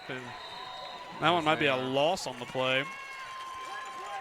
Like no gain on the play. It's going to be second down and goal to go. Knights ready to make another stand here. Miles Richardson still on the sideline. I wonder if that would play into the willingness of Evangel to run. They're about to running back out on the field. Yeah, it looks like he is okay. Ready to go again. We saw him make that open field tackle on that opening screen pass of the half and got helmet to helmet. So I wonder if that was it. And this one inside again goes nowhere. Peyton Patchell, the big number 22, gets in there.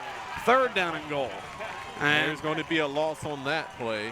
Now Miles Richardson checks back in. That one underneath. Got some good blocking on the outside, but the backside blocking just as important on a play like that. And it was unfortunately not as good for the Lightning. A loss of about 2 on that one. Third down and goal to go from the 5. We'll see if they put it in the air here, but you cannot afford a sack in this spot of the field. Or an interception at all. Turnover would be worse than just about anything you could imagine for the Lightning.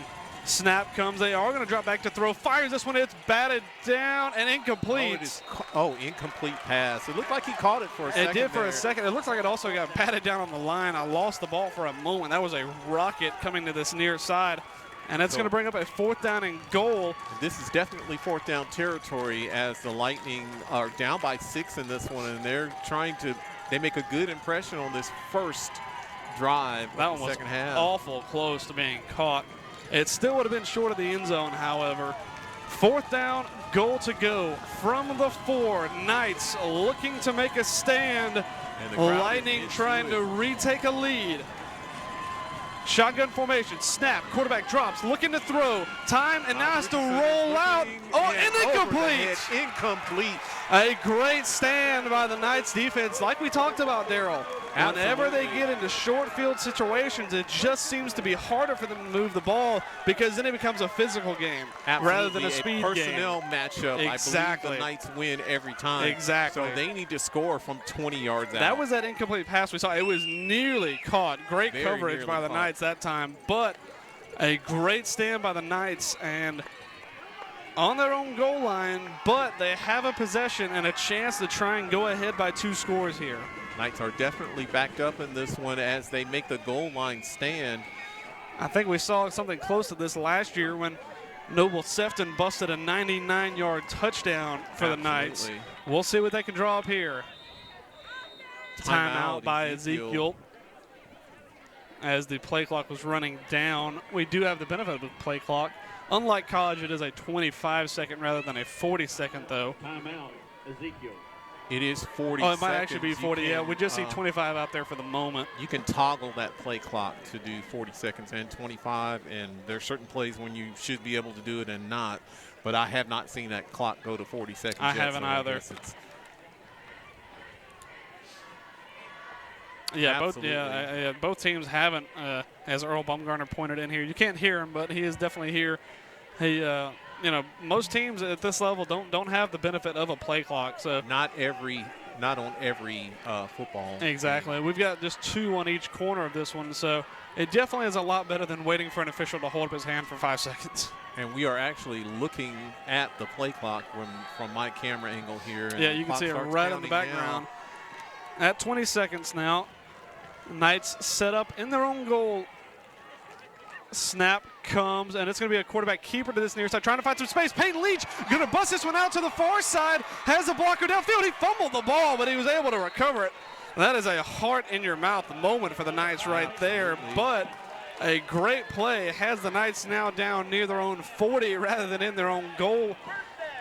Great job by Peyton Patchell bouncing that one to the other side, but when you run that hard, he just lost the handle on it. It's about a 30-yard gain on that play as he gets loose.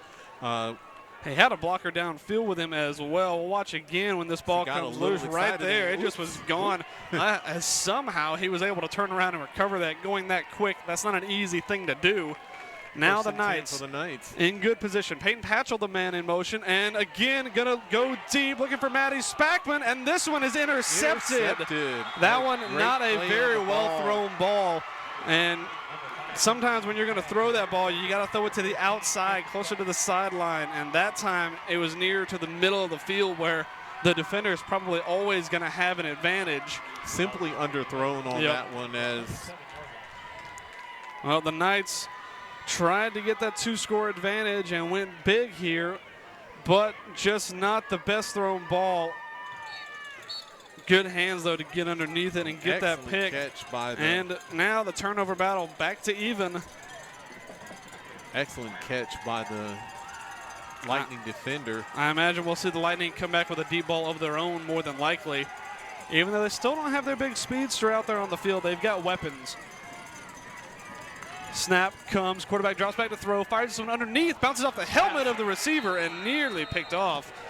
That's a heart-in-your-mouth moment if you're an Evangel fan. Once that ball pops up in the air, a defender is much more likely to come down with it. And just skilled position players should know, catch it with your hands, not your face. He clearly had his head turned around before receiving that ball. A great little play, but you can see his head already upfield way before that ball was into his hands. 2nd and 10. Man in motion, snap comes, quarterback drops the throw, has to roll out to his left, pressure eventually comes, that one up in the air, nearly intercepted. Jakyle Sims was the man deep. He's going to feel like he should have had that one. I wonder if it got tipped coming through the receiver's hands. I do not believe so, actually. I think this one went almost straight to Sims on that. I feel like, though, if you're a defensive coach, you're okay with him rather playing the man rather than the ball, I think. I think he was anticipating having to make a tackle. Absolutely, and it's better to be safe than absolutely. sorry. You'd rather him make that tackle rather than play the ball. This time they do have the number 15 in. He's lined up on that far side. I imagine we'll see some Knights pressure here. Snap comes. Knights only bring 3 and going to sling this one out to the far side incomplete, and now a 4th down for the Lightning. This time the Knights giving enough of a cushion and forcing the quarterback to roll out to his left. Didn't allow any of those speedsters to get loose. The pressure is starting to get there for the Knights, and it's very much disturbing the Lightning quarterback. It was a well-drawn-out play, but having to throw that one out to your left, especially as a right-hander on the run, you kind of throw that across your body in a weird way, and that's never going to be an easy one. We saw him fake one earlier. We'll see what they do here. It's Jakyle Sims back for the Knights. Snap is up. There's a high one. Well brought down. Going to roll out and knock this one long. Just going to let this one fall to the ground as Sims. And the Knights will take over right about where they were lined up, and they threw that interception. Absolutely. About the 32-yard line where the Knights get the ball again. And a great stop by the Knights defense that time. Could have had an interception, but they forced the ball over after that punt, and now the Knights offense again a chance to maybe go out there and extend their lead.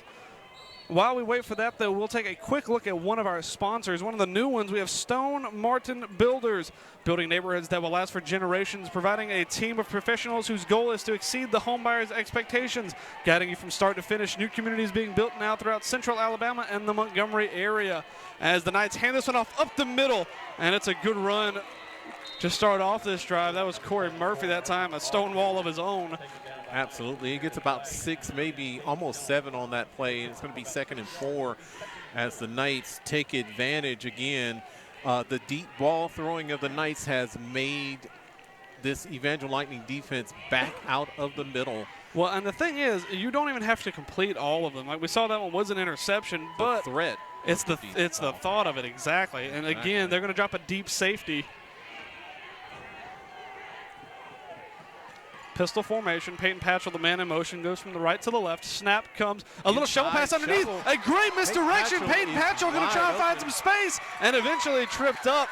But a well-designed play. The Knights with a little bit of trickery of their own. We talked to some of the coaches earlier. They said that they worked on that in practice, and if it worked, it could have gone for a touchdown. That one not a very generous spot barely. on that one. It looks like they backed him up about 3 yards after the dive here. And he dives from there. He probably got another yard or 2 on that one, but we will take the advance in yardage as the Knights have a 1st and 10 on the 40-yard line of the Lightning. Knights trying to go up by 2 possessions here. This one underneath to Matty Spackman, tries to cut across the field and is eventually going to get dragged down, nearly busted free on that one. 22 yards on that pitch and catch right there. But that's actually a beautifully designed play. Absolutely great design there. He gets such a cushion. Get it to him underneath and get him in space. That's exactly what they did, and now the Knights working inside of the red zone. We'll see it again. Look at that cushion he's got. There's no defender within 10 yards of him. And running with that ball a little bit looser than I feel like Coach would like. Absolutely. But either way, it's a Knights 1st down inside the 20. Pistol formation, snap, underneath, handoff. It's Murphy. He picks up about 3 on that one.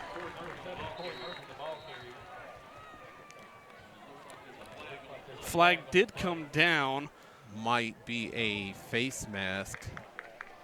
And Murphy is signaling it is against the Lightning, and that's going to be another personal foul. We saw them with a costly one earlier. They had a late hit that gave up an extra 15, but this one's going to cost them a 1st down. We'll see if we can see it in here. Once you get arm tackling to try and tackle Corey Murphy, it's hard to see that right there, right at the end. Yeah, I believe I saw that one as it was going down and wondered whether they were going to call it at all. Nothing egregious, I don't think, but it's going to be a 5-yard face mask, so it's going to be from the spot of the foul. 5-yard face mask, and 1st down in about half a yard. Yeah, and I agree with that call. That's not an intentional one, and it didn't really drag his head around, so. I don't think they have the 5-yard face mask in the NFL anymore, but in high school it is still very much alive, and I agree with that one 100%. Clock running under 4 minutes here as the Knights put together the first good drive they've had. We'll see if they can finish it. It's Murphy. Murphy trying to get the 1st down. I don't even think he got enough for the 1st down. Might have gone backwards a little bit. Yards on that one. Went from about a 2nd down and 2 to go now. And this, I feel like, is going to be where the game is won for either team. It's going to be playing inside of the red zone, playing that physical football. We saw the Knights get a stand of their own, and now Evangel trying to equal that effort and keep the Knights out of the end zone. But that's easier said than done. Turnovers and mistakes, I believe, is going to be the end-all and be-all of this I agree. game. That's, we have 2 a bunch set to the far side. And this time it's going to be Tormey in motion. Snap, pitch to the far side. It's Murphy in space, has the 1st down, still on his feet, and he's going to get inside the 5. A great design there. The Knights have drawn up a good couple of plays. We see bringing Brendan Tormey in motion. That drags one of the outside defenders and frees up a little bit of space for Murphy to at least get the 1st down. Tried to get some more, and now I wouldn't be surprised if we see a Wildcat here. Miles Richardson and Peyton Patchell both coming in the game. Matty Spackman checking out. This is going to be a jumbo package for the Knights checking in. And we are going to see the Wildcat. We've got a few 100 pounds out there in all the right places. And it is going to be a Wildcat. Likely to see Miles Richardson come in motion here. Here he comes. Snap. And it's going to be flicked underneath, and it's on the ground. That is such a risky play that close to the goal line. I feel like you got to. It's an incomplete pass. That's a great call, actually, by the officials. It is technically a pass play because that ball goes forward. Right. And I was afraid they were going to say he caught it and fumbled it. No, it hit him right in the face. Mask and went down. Good call by the officials there. Good call by the officials.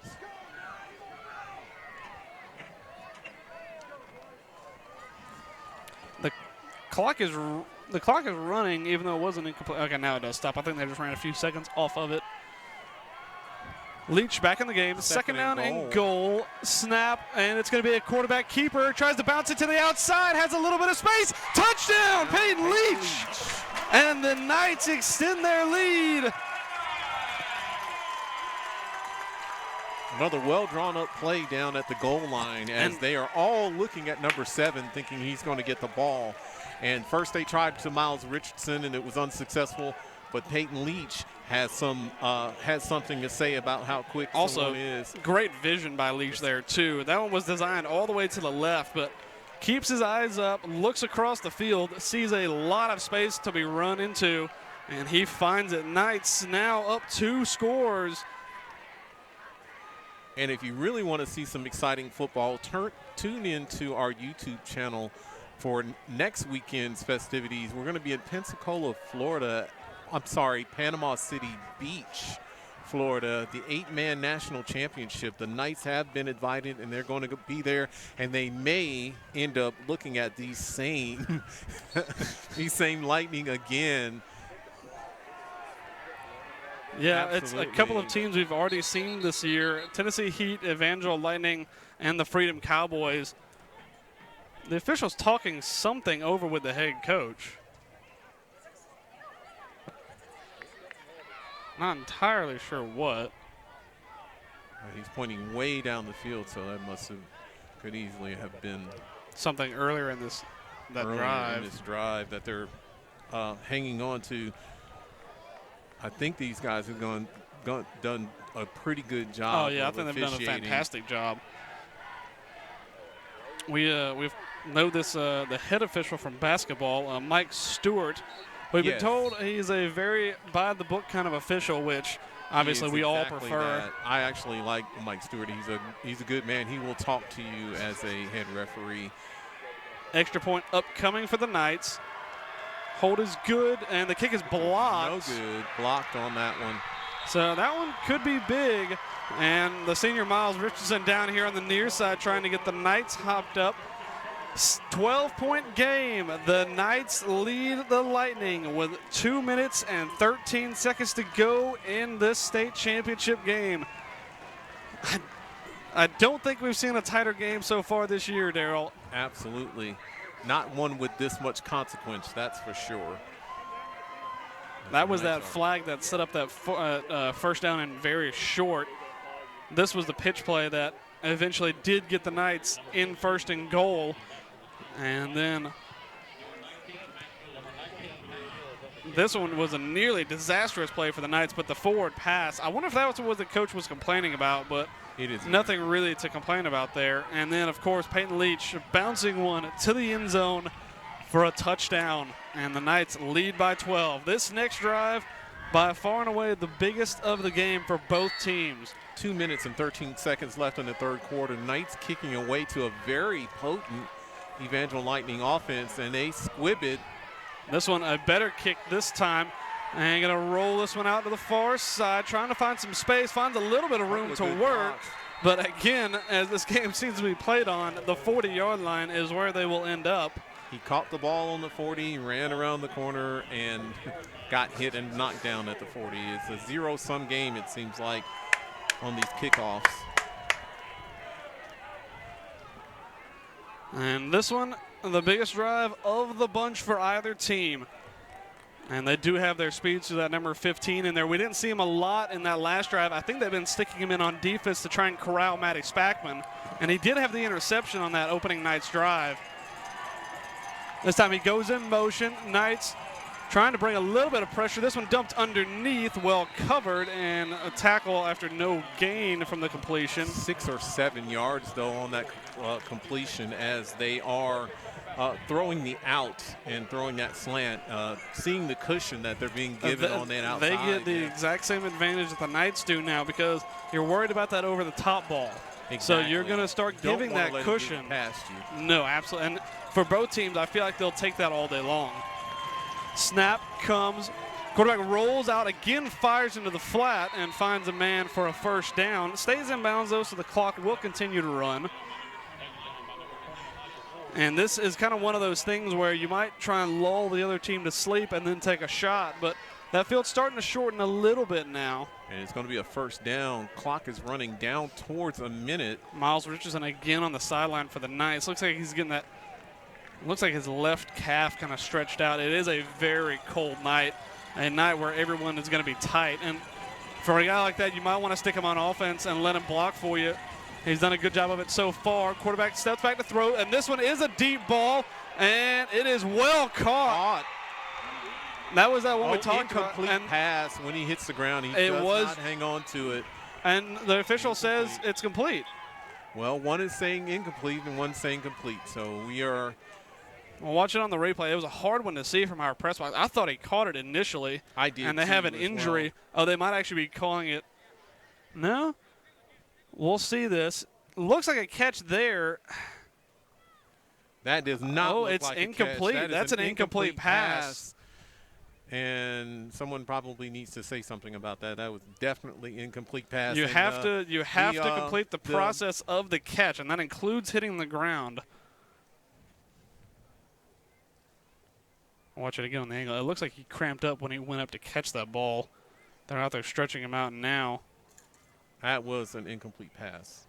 I'll watch it again here. It's just once he comes down, he just does not have – even there, he didn't have great hands on it. This might be an angle we can see it from here. Goes up to catch it. Kind of gets hit in the face mask with it. Comes down. It's just going to be a hard one to see. It was incomplete, though, because once he comes down, you can see that ball on the ground. If we roll it forward just a little bit more. Yeah, they moved it up. They called it a completion. One official said yes. One official said no, but I guess the decision that matters is the one on the near sideline. And they call it a first down. And again, a Lightning in striking distance, but again, this is where we've seen them struggle a little bit. The power run game hasn't been there as much for them. We'll see if the Knights can get themselves another stand. They start the clock again, under 50 seconds to go in the third quarter. Knights have a 12-point lead. Yeah, the Lightning going to want to get in the end zone here to stay in this one. Snap a little bit high, handoff underneath, and he's got a lot of room to run. Tries to bounce it a little farther outside, is going to get near the first down, and they're going to say he has it. First down and goal for the Evangel Lightning. Good, strong inside power run there as the Knights sort of back out of it and get blocked away. And the clock going to stop for a moment while they set the chains, and now it will run. We'll see if they get this snap off before the end of the third quarter. First and goal at the 5 now for the Lightning. We saw him get here before, and we saw him stop before. We'll see what they can do. Man in motion, snap, handoff underneath, and it is in the end zone. Touchdown. Evangel are right back into it.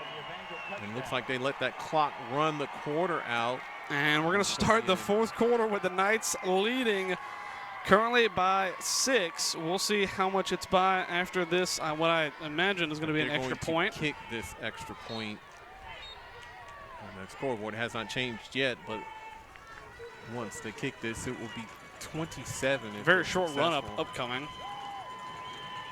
Just a one-step kick is no good. That's good. They called it good. It was very tight. It was very close. And the Lightning able to get their run game going inside the red zone, and it works for a touchdown. And this game, as deadlocked as it could be, 12 leading by 5. 12 minutes to go to decide this one. And what a championship contest. Yeah, both these teams deserving. We'll see which one of these two can come out the victor. Evangel, like we said, a little bit fortunate to get away with what would have been an incomplete pass, or what maybe should have been an incomplete pass. And they are swapping ends of the field as they should at the quarter.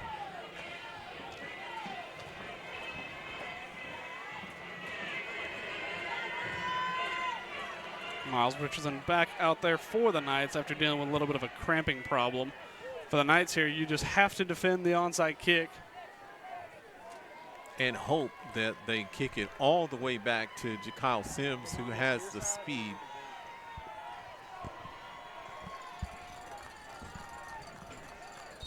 Knights again going to have to watch for the onside kick.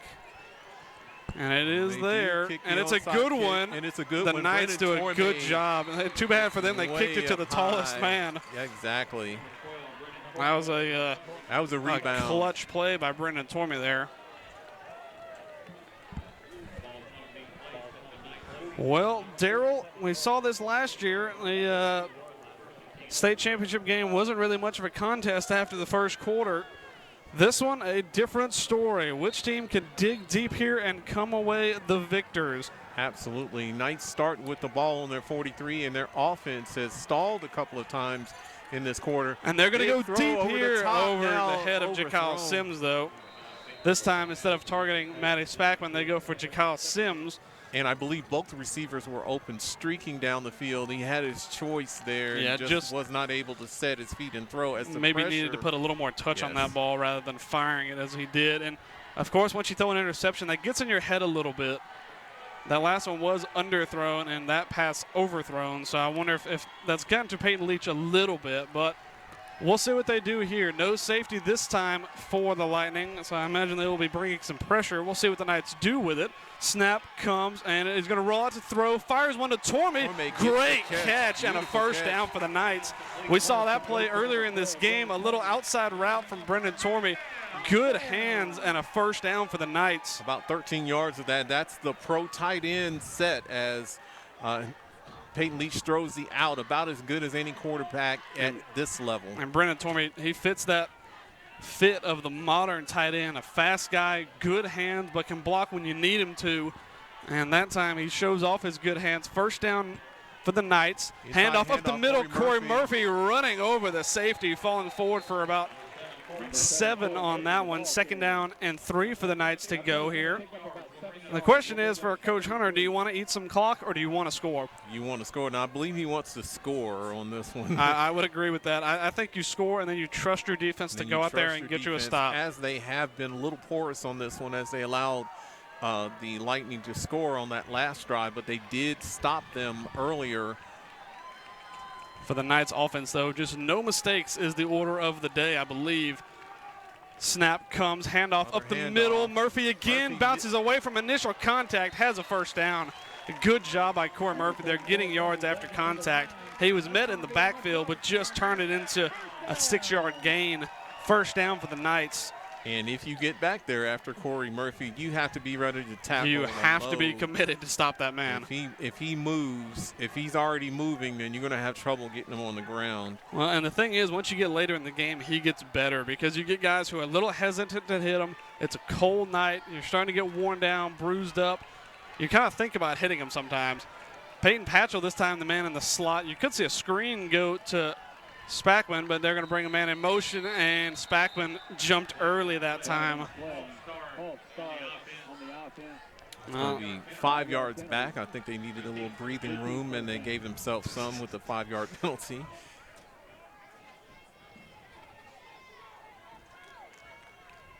That is a pretty long-looking 5 yards. It does look like a long 5 yards, but we're looking at the chains, and I think the ball is in the right place. Yeah, I think the nose of that football is closer to the mark.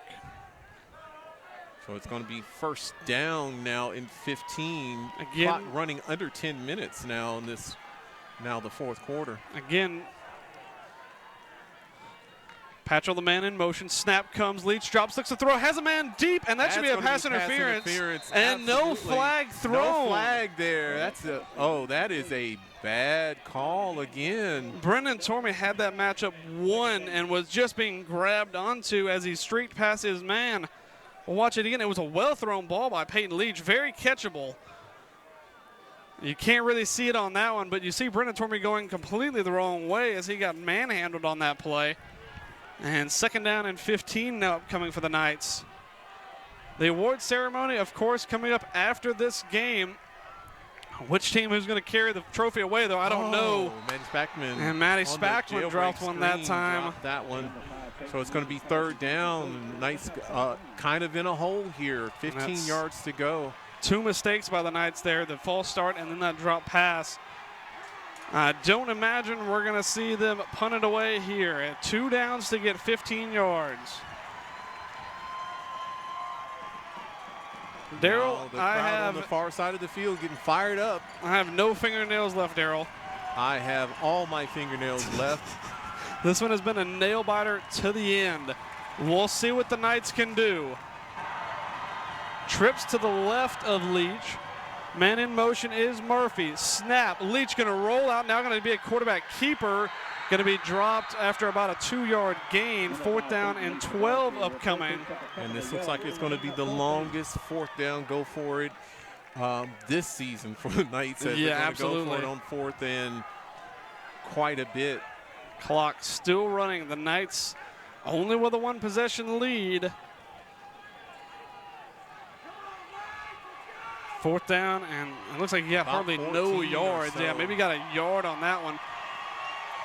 Need to get to about the 23-yard line for a 1st down. I think you got to look to your big tight end. I think you got to look to Brendan Tormey. You got Spackman and Sims up to this near side. Murphy, the man in motion. Snap comes. Leach drops back, looks to throw, looks Murphy's way, has him, caught! Knights touchdown! And what a pitch and catch, Ezekiel Academy. Corey Murphy this time through the air has the touchdown.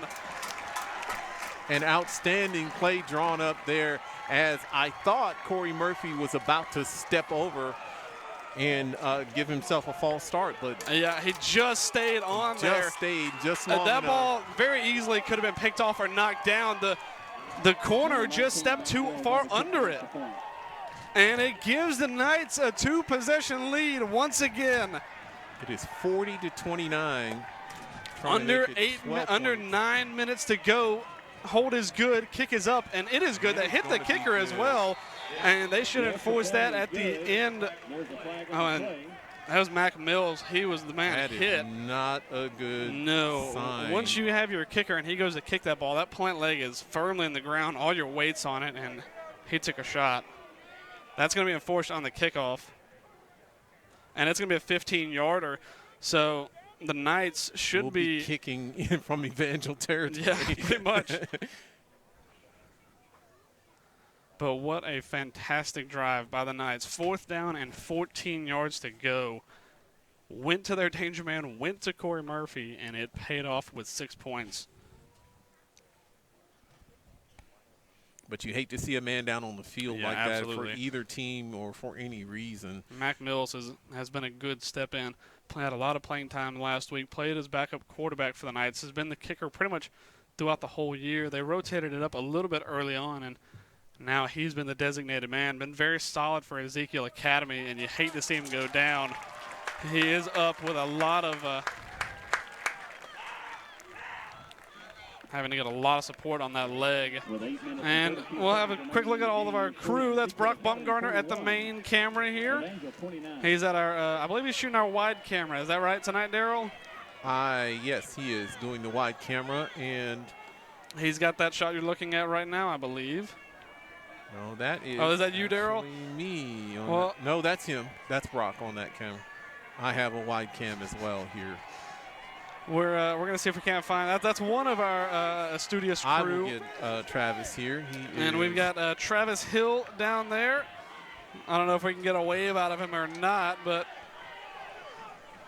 there he is. There's a nice little wave from Travis Hill. A good addition to our team this year. He's got some fantastic shooting on the sideline this year. Done a great job. There, it's about as awkward as you can get in that frame. Giving another wave. And so after the roughing the kicker call, the Knights actually, Darryl, will be kicking from Evangel territory. Like I said, the Knights have rotated their kickers around. Mac Mills, unfortunately, is not going to be able to kick this one. It's going to be Matty Spackman out there to kick this one away. And for the Knights, you have to keep it out of dangerous hands. Absolutely. And that's going to be the order of the day from now on.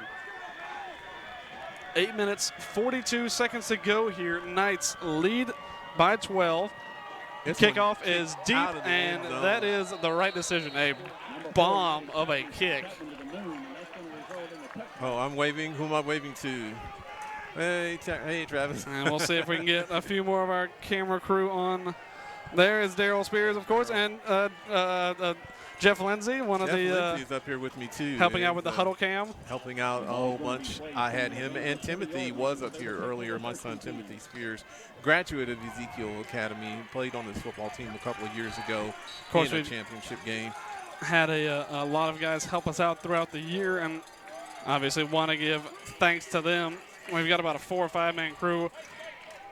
They all do a fantastic job, and we're going to see if they can say that they filmed another Ezekiel State Championship winning side. Pressure coming, and that one dropped, incomplete.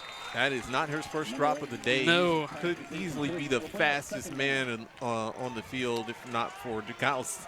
Yeah, absolutely. Had a touchdown drop earlier in this game. He's dropped a couple of very good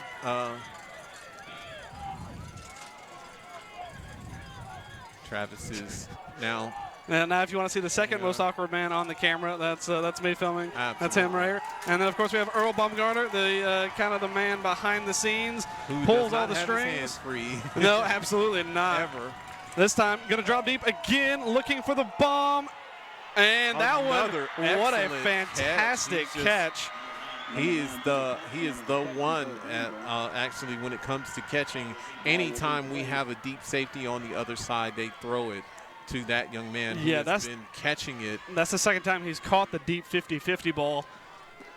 Good job getting up there tall above everybody else and just coming down with it.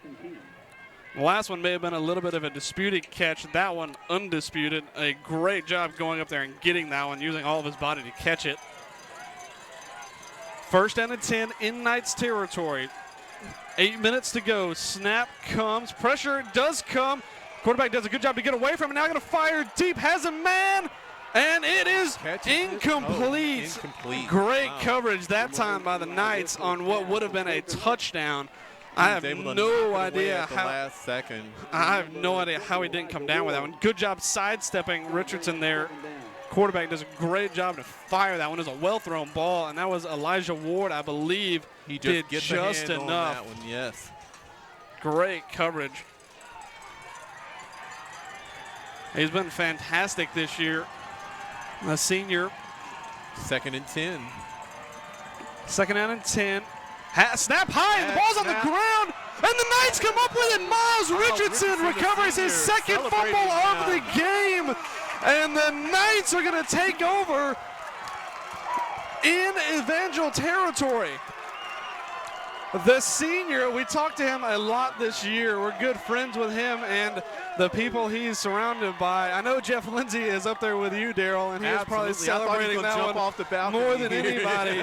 But, of course, Miles Richardson has been probably one of the best additions to this football team the Knights could have asked for. Adds such a physical presence on defense. It's a bad time for a bad snap. Terrible time. We haven't seen any bad snaps. Wasn't able to get his hands on that one. And you saw the running back. Richardson was already in the backfield ready to get that one like he was catching a pass. You saw the running back come in motion. It almost kind of worked like a pick screen in basketball that just went nowhere. That one going to be look like a loss, but Corey Murphy, physical presence. A few yards on that one.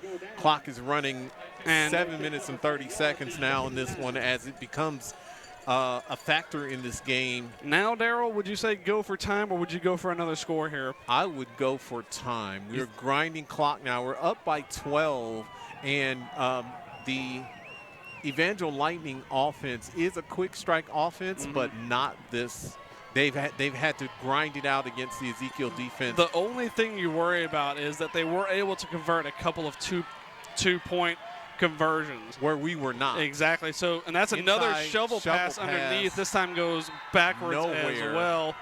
And that one just not blocked. We lose about 3 yards on that play. It's going to be third down. And I think for the Knights, though, if you're going to eat up some clock, you have to get this first down. Absolutely. Third and about 13. We saw that play work very effectively in the third quarter. This time, Lightning looked like they were ready for it. Knights do have a good punting team, but you do not want to have Peyton Leach go out there and punt this ball away. Absolutely. You don't want this. Evangel very confused on the defensive side. Snap comes. This one going to be underneath, and it's Jakyle Sims going to get it, and the ball's on the ground. And the Lightning will pick it up. Trading turnovers here as the Knights recover a fumble, and they give it right back as Jakyle that was Maddie Spackman. Yeah, that was Maddie Spackman. The senior has been fantastic for this game. And sometimes, you just want to get the ball to him, get him in space. That shot from behind. No, I believe that was Jakyle Sims because we see Spackman now in shot. Oh, yeah, exactly. That's unfortunate for Jakyle Sims. He hasn't had a ton of playtime this year, but the times we've seen him, he's been fantastic. Nearly busted a kickoff return for a touchdown in this game. But that punch from behind forced the ball loose, and now again, the turnover battle is back to even. Handoff up the middle, finds a little bit of space, still on his feet. Going to be enough for the first down after 4 progress. One play first down as Miles Richardson goes for the ball. And if you're Ezekiel, I think if they're running the ball, you feel okay about it because that clock will continue to run. It's under 6 minutes now. But you don't want them running for first downs every play. Exactly. Shotgun snap. We're going to want to get some pressure on the quarterback here. And they're going to drop off. Brendan Tormey coming from the backside, lays the quarterback out, and that pass is incomplete. Brendan Tormey down on both ends. Yeah, the quarterback is going to go down after a huge shot from the backside. Never saw him coming. And the receiver is also like he down. Very awkwardly on his. Might have knocked the breath out of himself. It was a well-thrown ball. It looked like he just got rid of it as Tormey, you could see him coming to shot like a homing missile. And it was still a well-thrown ball, nearly caught, but, it looks like it might have been a rolled ankle, grabbing that ankle quickly. And when you see players with hands on their heads, that's not a great sign. That's never good. And he has been a fantastic player throughout this game. He is an absolute speed demon, and it does not look like a cramp. It looks like they're picking his leg up there. Well, I believe he also got inserted. I believe it's Christian Chapman is the man down. He's been the speedster and the danger man for the Lightning throughout this game, and he got injured, I think, in the last game as well. Absolutely. Good news for the Lightning. The quarterback is up. Yeah, the quarterback got back up, but the receiver is the one down. It looks like he was holding his left ankle when he came down. And I think, Darryl, we saw him get injured in the regular season game also. It was a knee injury. And I believe he actually came back. He was able to continue, but he was not the same. No, it was kind of like the role that Bradley Baumgartner's played for the Knights in this game. A bit of that decoy guy, picking up some of the good corners out there. We'll watch the replay again. Somehow the quarterback was able to throw a great ball and nearly able to come down on it. Yeah, on that ankle. Oh, I think he might have got stepped on by Jakyle Sims. If we roll that back just a little bit, watch Jakyle Sims' left foot. And it looks like he may have got stepped on right there as that ball was knocked loose. Lightning come to the line. Second down and 10. Snap, quarterback keeper to this near side, trying to get away from Brendan Tormey, but can't do so. Tried a little juke move to the outside, couldn't quite do it. Going to bring up a third down and probably 6 to go. Never a bad idea to try and make this a shorter third down because you're probably going to go for it all 4 downs here. And after that lick he took on that pass, I think he wanted to jump on the ground after he saw Brendan Tormey. He went up against the same man. Exactly. But to be honest, I don't think he knew that Brendan Tormey was the guy that hit him because he just never saw him coming. Never saw him coming. So it's third down. You got a bunch on the top side. Man comes in motion. Snap. Quarterback drops back to throw. Has the underneath. Has the first down. Trying to find some space. Flag flies in late. in the backfield. We'll see what the call is. Yeah, it's more than likely going to be a hold. Yeah, and it's probably going to bring them back. Territory. And they're moving the chains, but they're moving them just a little bit too I don't think the fast. head official saw the flag initially, and now they're going to bring the chains back again. That chain gang getting their work out in this cold weather. Personal foul, face mask against the offense, and now they're going to move the chains back the other way. I didn't see where it was, but it was thrown well into the backfield. Corey Murphy was the only man really back there, and you see him tap his hands on his head. We'll watch it again here on the replay. It came in really late, well after that ball was out of the hands of the quarterback, and it's right there. You can see hands to the face, hands to the face, rather than a face mask. That's more what you expect from a defensive and offensive lineman.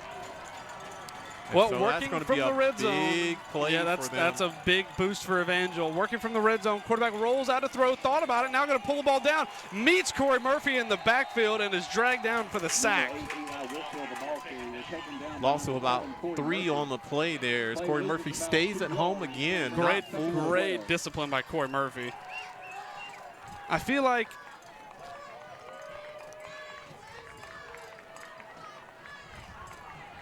and make sure you stay tuned after this game. We don't have just the awards for this game, but we also have the league awards. That one incomplete. We have the awards for the league's best players. I believe we're going to have an all-team ACSC all-team team. I imagine we'll see a few of these guys out there from both of these teams. Of 16 players, there might be 14 or 15 of them out there for the Knights. Although we do have other teams in the conference that have been well represented. Very well Lighthouse represented. was very good this year. As well as Freedom Cowboys. Freedom Cowboys, I don't believe is in our league. Oh, I'm sorry. Yeah, they're not in the league. I apologize. Third down, 4 minutes, 12 seconds to go. Snap, quarterback has time, looks to throw. That one batted up in the air and nearly intercepted. And again, that was Corey Murphy. Did a good job reading the eyes of the quarterback. Knocks that one up in the air and nearly comes down with an interception. Just think how interesting it would be to have a sack, a touchdown rushing, an interception, and he's done just about everything. He's done everything but kick the extra point. We might see him do that too. He can kick, absolutely. This is the biggest play of the game. 4th down, 13 yards to go. Quarterback drops back to throw, has time, goes to the end zone. Double move. Incomplete, well defended, and they will get the turnover on downs. This time it's the quarterback and the safety. Peyton Leach steps over, knocks that one away, and good heads-up play. You'll see a lot of guys go for the interception there. The Knights are much better equipped knocking that ball away and getting the ball at the line of scrimmage. Fantastic play by Peyton Leach. Outstanding. Didn't make contact with the receiver at all. 3 minutes and 54 seconds left in this one. Knights lead by 12, and they need to do a little something on this drive as they sprint to the line of scrimmage. We'll see what they drop. No mistakes from the Knights is what the coaches are going to ask for. Corey Murphy in the Wildcats. Snap, going to take this one. Tries to find some space to this near side, eventually tripped up and dragged down. Number 7, Corey Murphy. But that is about as safe of a play as you can go to. No handoff exchange. Good thing, they're not going to try that little flip play again, I don't believe. No, I don't believe. That's more of a pass that they want to execute on this kind of a drive. And even if it is dropped, it's going to be an incomplete pass.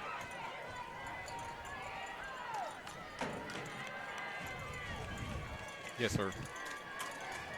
2nd down and 9. Clock continues to run. 10 seconds on the play clock. Knights are not going to want to get a delayed game and back up, obviously. 5 seconds now on the clock. Knights going to need to get the snap off here, and they do get it at the 1. And Corey Murphy trying to find some space up the middle. Not a lot to be found. 3rd down and 9 upcoming. And a timeout is going to be called. I believe that's going to be their first timeout of the half. And while we do that, we're going to go to a few sponsors real quick.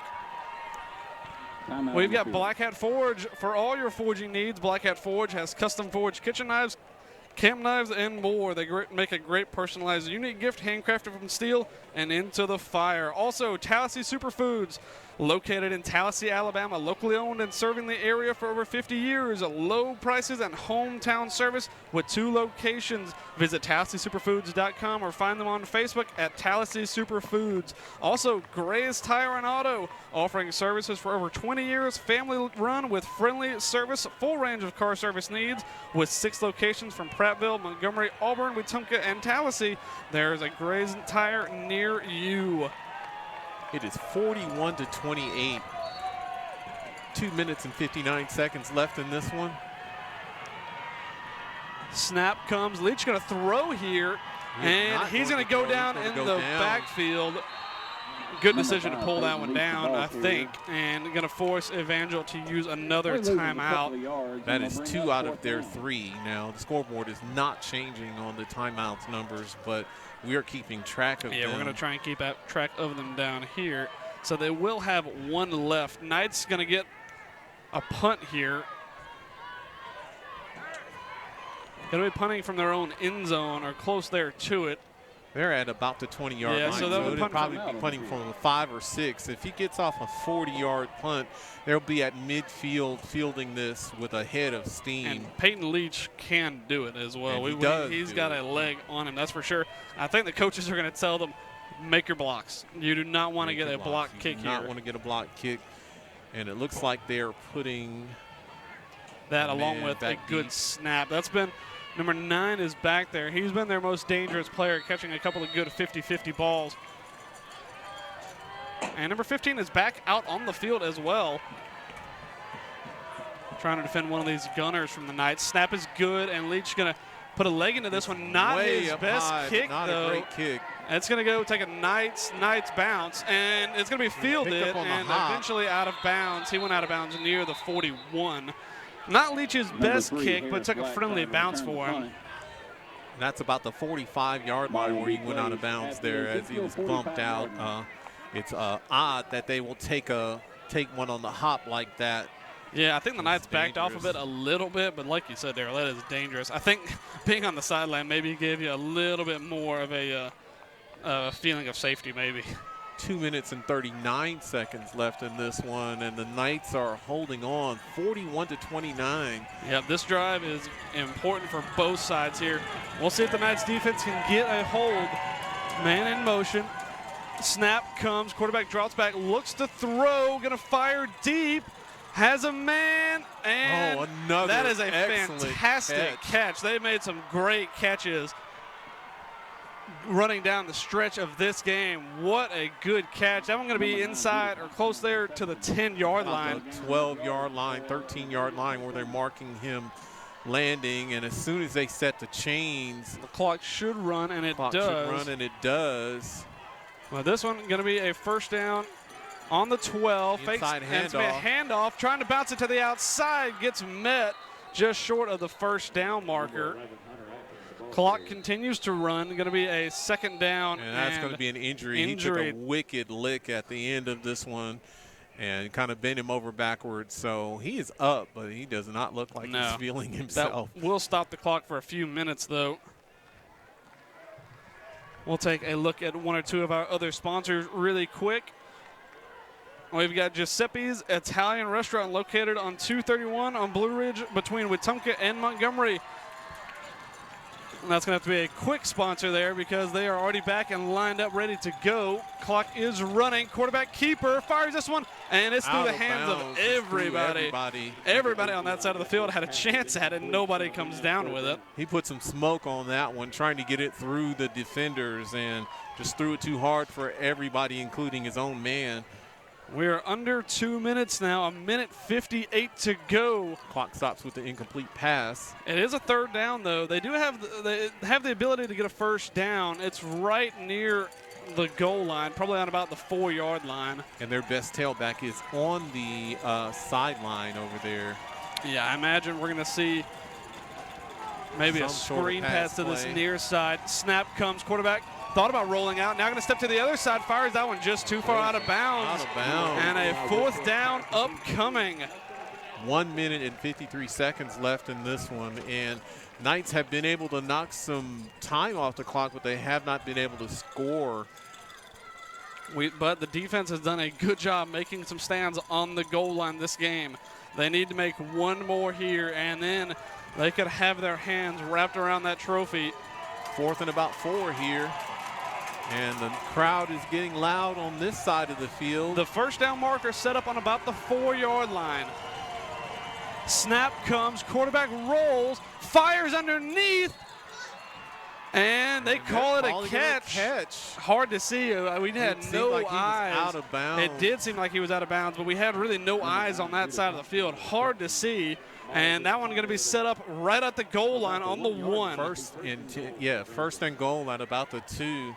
And we'll try and see it on the replay. Rolling out to the far side. That one fired. It was a catch. Great hands. It was a catch. It's a great play. He's been making great plays all night. Shotgun snap. Handoff underneath. Inside, no. Does not get there. Great stand by the Knights. And the clock is running as we get down to about a minute and a half to go. Might have been a yard loss on that play. Yeah, you can't burn your timeouts here. Might have taken a loss on that play as we get down to a minute 25. Shotgun snap. Quarterback going to throw. Rolls out. Fires incomplete. Incomplete pass. That stops the clock. That does stop the clock. 19 seconds left. Well, Daryl, it comes down to a nervy finish here. Both teams trying to grind it out. I will only be nervous if they score this and get an onside kick. Shh, Daryl, we don't speak those words here. No, yes, evil words. Okay. Evil words. We hold those words captive. I'll be quiet for the rest of the night. Third down and about a yard and a half to pay dirt. The Lightning trying to find it here. Snap, handoff underneath, and it is a touchdown. And the Lightning come within 7. And it looks like they're going to kick. Yeah, that's probably the best option for them here. We'll watch that one again. Just a simple play underneath. I was surprised they threw it on 2nd down, to be honest. Inside handoff. Yeah, pretty much power, untouched. Good blocking, untouched. Here's the kick for the extra point. It is up and it is good. That makes it a 6-point game. So 41-35. It has come down to the wire here at Hoenburg Field. And it pretty much comes down to this kick. Only one timeout for Evangel. Knights have all their timeouts, and basically what they need to do is keep possession of the ball on this kick. And they tried it earlier. They kicked it right to the tallest man on the field. All comes down to this.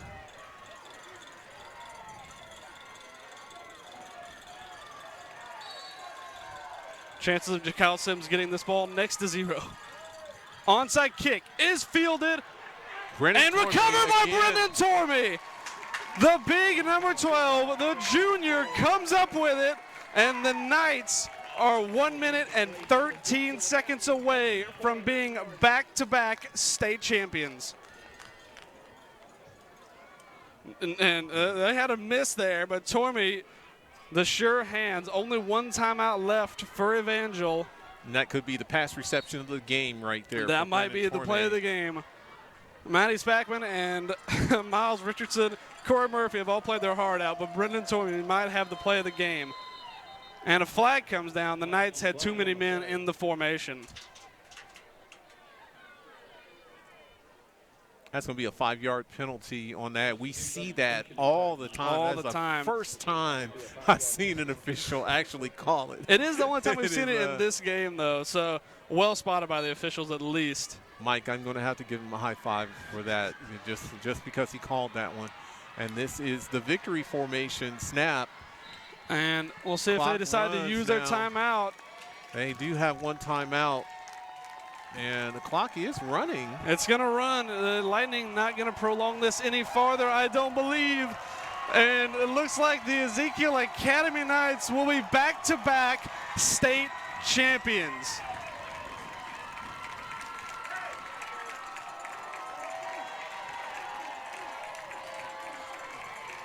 As we hit 45 seconds to go now. 2nd down and 16 upcoming.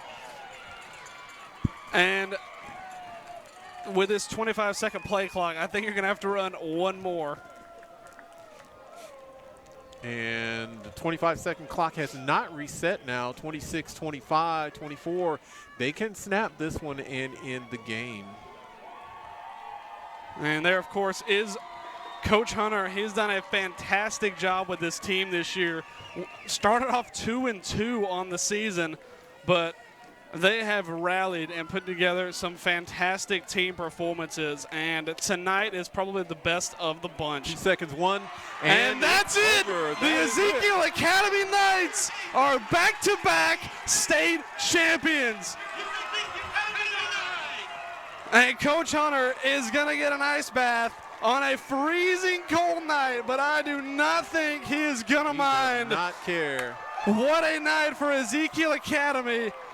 They win the state championship against the Evangel Lightning, and they win it 41-35 in one of the tightest games we have seen in a long time. We've called a lot of football, Daryl, but that was about as good as it gets. Good as it gets. I remember a long night at Lighthouse where we had a very, very close game, but this one I think tops that one, and the Knights have really come into their own, winning 2 state championships in a row. That is just excellent. And player of the game, I believe, called out was Corey Murphy. He did break the single-season touchdown record held by Noble Sefton.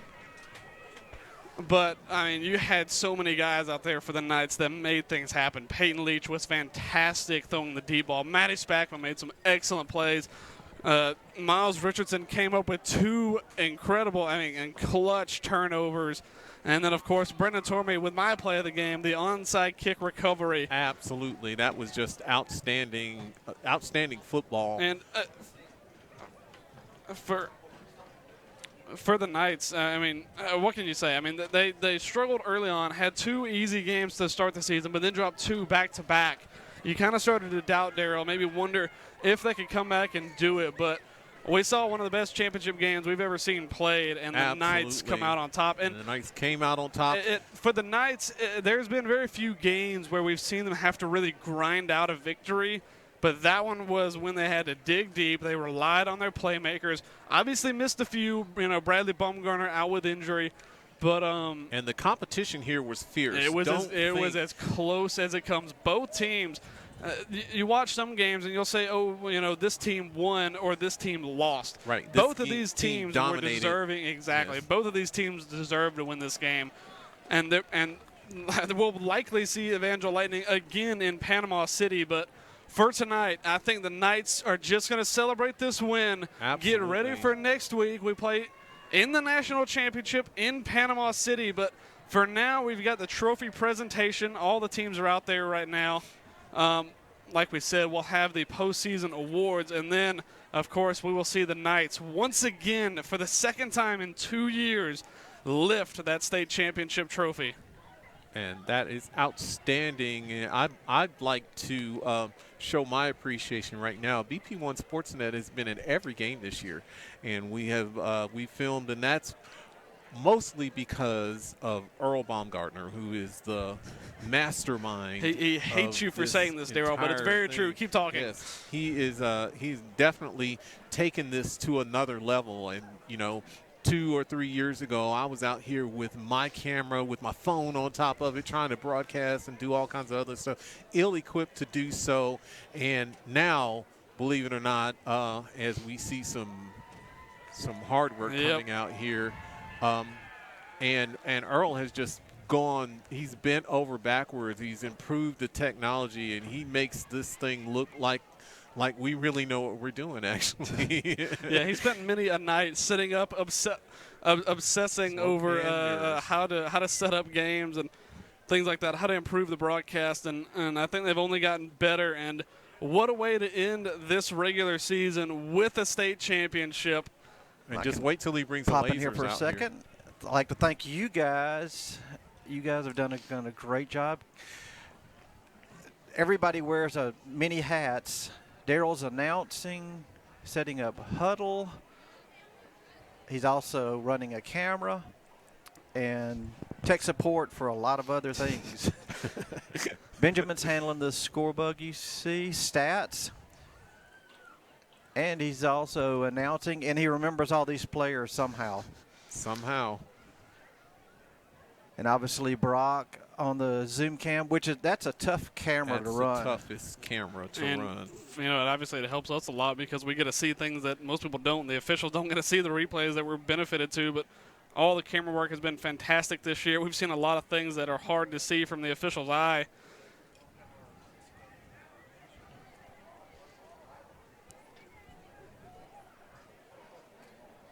Coach Hunter is out there. Yes, we'll have this game uploaded for you on YouTube tomorrow. And it looks like some of the seniors out there having fun, making faces, doing other dumb stuff. They get to add one ring onto another finger. Absolutely. Going to be a state championship going to Ezekiel Academy. But it has to be said, the Lightning played a heck of a ball game. Went up 15-0, and it started to feel a little bit doom and gloom for the Knights, but what a rally. And for 41 points, at the beginning of this game, there's no way in the world, as Coach Hunter is encouraging these guys, there's at no way in that first 5 minutes did we think that Ezekiel was going to storm back and score 41 points. We saw a couple things happen that traditionally happen, and Ezekiel lost. Corey Murphy got stuffed early. Peyton Leach went out through an interception on that first drive. It was a struggle for the Knights early on. The Evangel defense played really well, acquitted themselves really well, but all credit going to go to Coach Hunter and that coaching staff. The adjustments that they made to bring it from 15-0, and they led at halftime, and they didn't give up the lead for the rest of the game, winning it 41-35. Of course, Coach Hunter, the winningest football coach in Ezekiel Academy Knights history, adds a state championship and adds another win against the Evangel Lightning onto that tally. Corey Murphy had 3 touchdowns? I believe he had 3 touchdowns. He had 2 running touchdowns and that clutch receiving touchdown right towards the end of the game to put him up by 2 more scores. At 31 touchdowns, he now is within striking distance of the Ezekiel record for career touchdowns. I believe he was 6 away at the beginning of the night, so now I believe he's 3 away with 3 total touchdowns tonight. Absolutely. If he can score with 3 more touchdowns, he will tie. I believe they have 3 games to go as well. They have 3 games to go, so all he needs is he needs to dip his toe in the end zone about 3 times to become the all-time leading touchdown producer in Ezekiel history. Program has made a lot of history. This year. Obviously, you know, it started last year. Coach Hunter came in here and put together a fantastic program. Beat Evangel for the first time in program's history. Won a state championship for the first time in program's history. And this year he proved it wasn't a fluke. Most winningest coach now has guys out there breaking records almost every game. And he now beat Evangel for the first time in Ezekiel history. Last year. And the second time. And the second time. And the third now time. This one is the third Ezekiel and history. might be the sweetest. Outstanding, just a great coach, wonderful young man as well, and he has acquitted himself well, and he's a good guy, you know. And full credit to him. Yeah, they're all young, and they're not paid. They're all volunteer guys. They come out here and do it because they love it. They want to invest in these guys that they have out there on the football field, and look at what it's given them. It's given them 2 championships. It's given these guys on the field, especially the seniors now, a lot of those guys walking away with 2 state championship rings and a chance to play in a national championship. Absolutely, so, and a chance to play at the next level if they really apply themselves. So, I mean, the work that these guys have done with this team, we can see them giving a speech now, and they have done a fantastic job with these program. Obviously, both these teams hated rivals, but all of them good men down there on the field rallying together around the trophies that the Knights will lift up at the end of the night. I believe we're about to get into our postseason kind of awards ceremony. Get our all-team. I'm sure we'll get our MVP of the season. I have an idea of who it could be.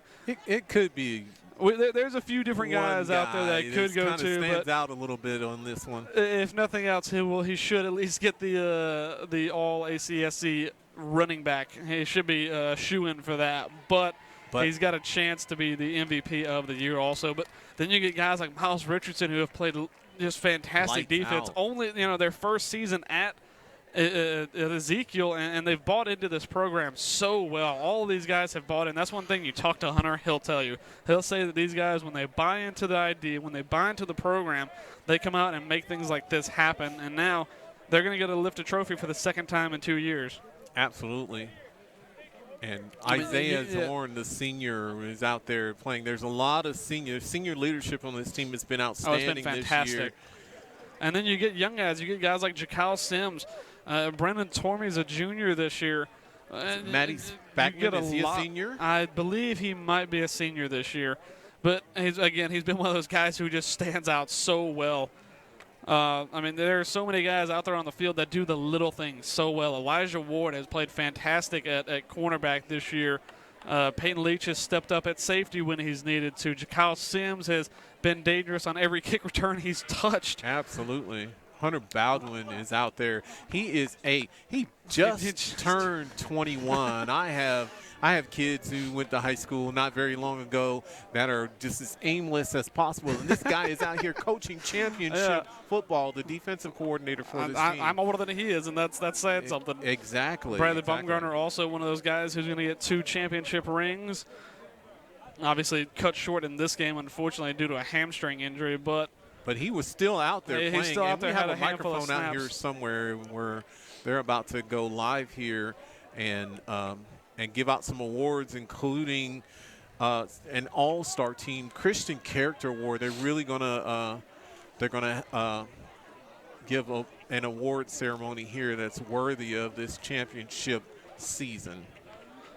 Well, we'll see if we can go down to them in a few minutes. So me and Daryl will stop coming at you with so many words and talking about this team, but it has to be said, Daryl, they've put together such a good season. Like I said, when we were at 4-4 and looking really down in the dumps, this night's team just didn't look like the same team they were last year. But what a turnaround it has been for this team, and they haven't had to grind out wins so often this season, but they grinded the most important one out. Yes, absolutely. And Evangel has had a fantastic season as well, as they always do. They go in the season 9-3 on their record. The Knights 8-2. The Lightning had a few more games than Ezekiel did, but they were all out of conference, I believe. And they will probably see each other again more than likely. National Championship tournament. So please tune in to YouTube next week. I don't believe I'm going to be able to make it down there, but BP1 Sportsnet will be down there so that I can watch the game. A couple of the seniors out there, Peyton Patchell and Bradley Baumgartner. The schedule is a little bit awkward. I think Saturday is the official day of the game, and then I think the next Monday is the concluding game. Will be on Monday. Yeah, I believe if I'm so. not mistaken. I believe the teams will travel on Friday, and then Saturday and Monday. Matty Spackman and Peyton Patchell. Matty Spackman, you have to talk about his performance tonight. He was fantastic. He was the catalyst that started this night's offense. He was the first piece of the puzzle that the Knights had to plug in to open up that running game with Corey Murphy. A couple of deep balls to him made the defense think a little bit for the Lightning, and it obviously opened up for the Knights offense just to really get clicking on all cylinders. Tormey, the junior, just was all over the field tonight. He was catching passes. He was making tackles on defense, sacking the quarterback. It's just an outstanding athlete. Especially for just a junior. He's definitely a junior. Yeah, he's definitely built in that modern tight end role. Tall, fast, good hands. We saw him make a couple of clutch pass catches. Obviously, he had two really good onside kick returns, or 2 onside kick recoveries as well, the one ending this football game. And there's Hunter Bowden, a couple of the coaches. That's the rings they got last year, but luckily for them, they're going to get to add to the collection this year. I think we're starting to get the microphones set up and get everything working out there. Hopefully it's all rigged up correctly, because we did the wiring, and I don't really want to be to blame if it's not quite right. Actually, we can blame Timothy Spears. He was actually down there a little bit, had to rig some of the wiring up. And Tim has disappeared somewhere. He's he's down here. somewhere where He's it's down warm. here in the warm area now. Definitely, he does not have to be out there now. And the kids from Evangel are out there having an absolute ball. They're just having fun. That is the future of this football team, because I've seen some of these players that are out here playing now out there playing with a football. Oh, and we do have the audio on the field now. All-conference team. These awards will be handed out by our commissioner, Mr. Mike Long, assisted by White House coach J.J. Duarte and Echo coach Daniel Smith. Starting with the offense, at quarterback, Eli Whitfield, Evangel Lightning.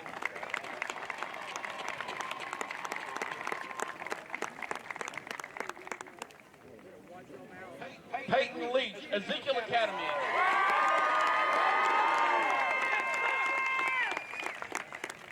Preston Graham, Lighthouse.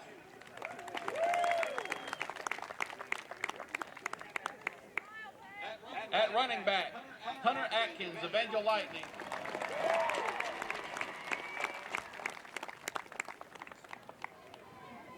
Corey Murphy, Ezekiel Academy.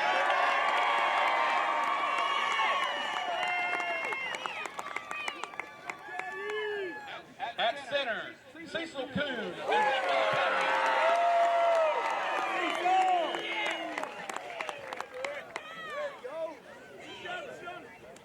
At guard, Caleb Lumpkin, Evangel Lightning.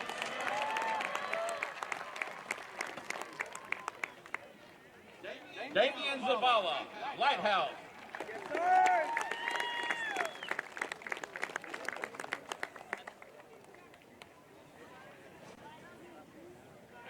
At receiver, Kyle Jones, Evangel Lightning.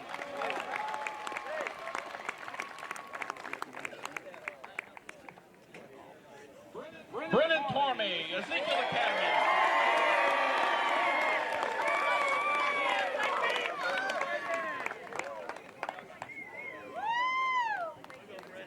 At wide receiver, Evan Vincent, East Central.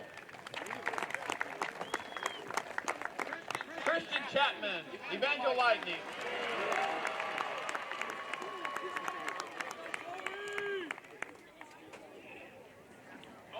On defense, defensive back, Paris Black, Evangel Lightning.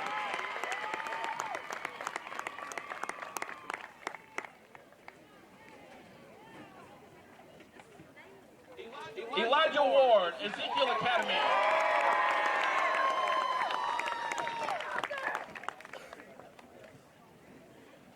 Johnny Hirsch, Lighthouse.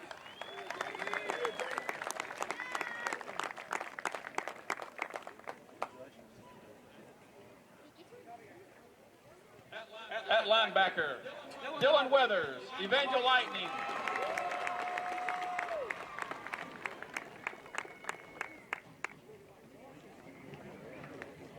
Peyton Patchell, Ezekiel Academy.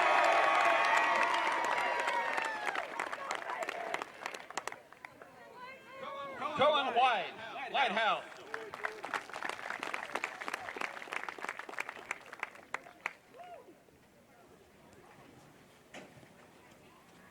At defensive tackle and nose guard, Everson Jones, Evangel Lightning.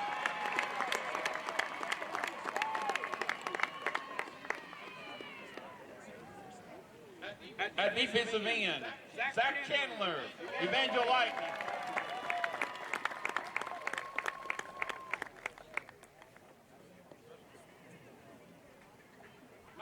Miles Richardson, Ezekiel Academy.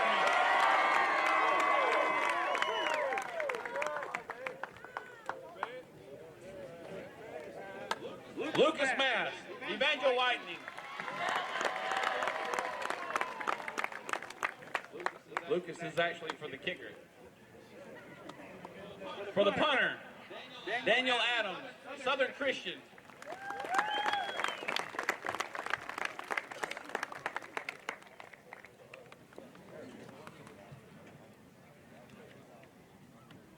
And for special teams, Levi Marchio, Southern Christian.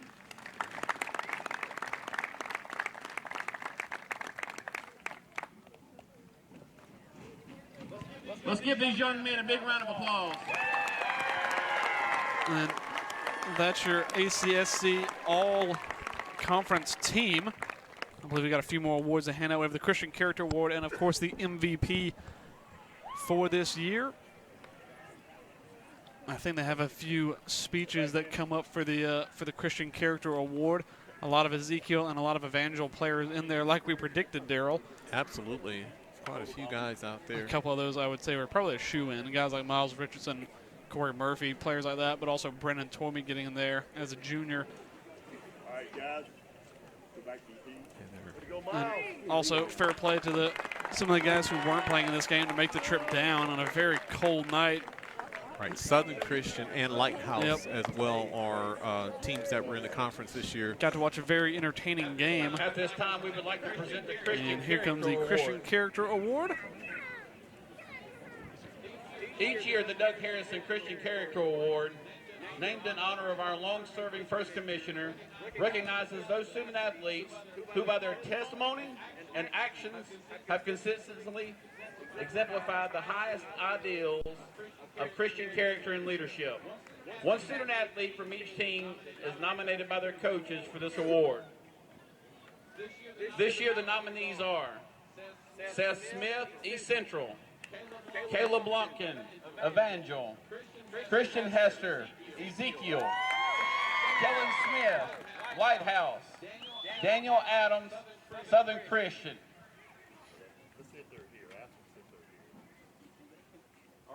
Are all of those folks here tonight? Or some of them? I know Christian's here. And I'm sure Caleb's here. We got another one running.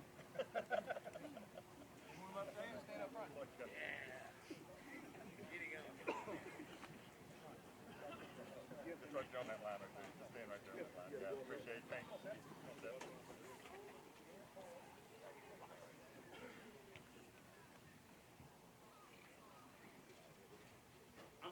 I'm going to announce who wins the award, and then I'm going to read a little bit from the letter that was sent in for them.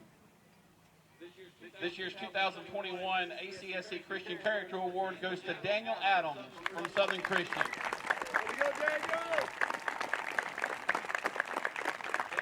Daniel has been the starting quarterback for the past 2 years and has consistently demonstrated high character throughout his tenure at Southern Christian.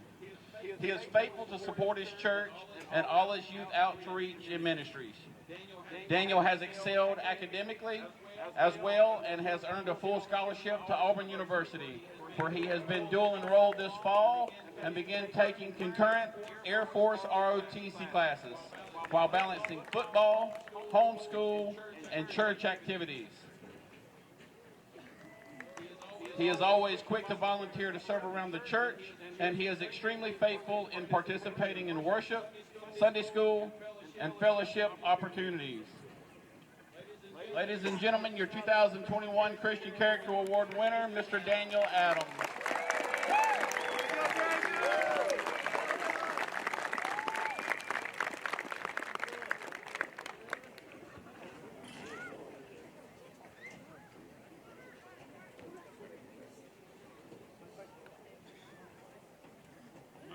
All right, we've got a few other awards to give out. And the first one is going to be the 2021 ACSC Mr. Football. And this one's going to be the Mr. Football, the And that MVP goes award. to none other than number 7, Corey Murphy.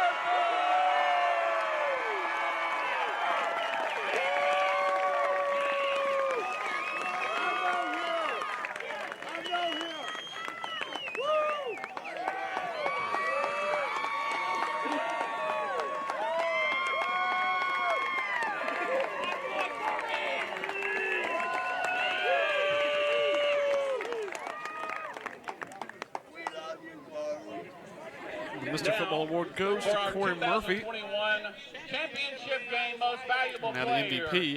Number 4, Maddie Baxter.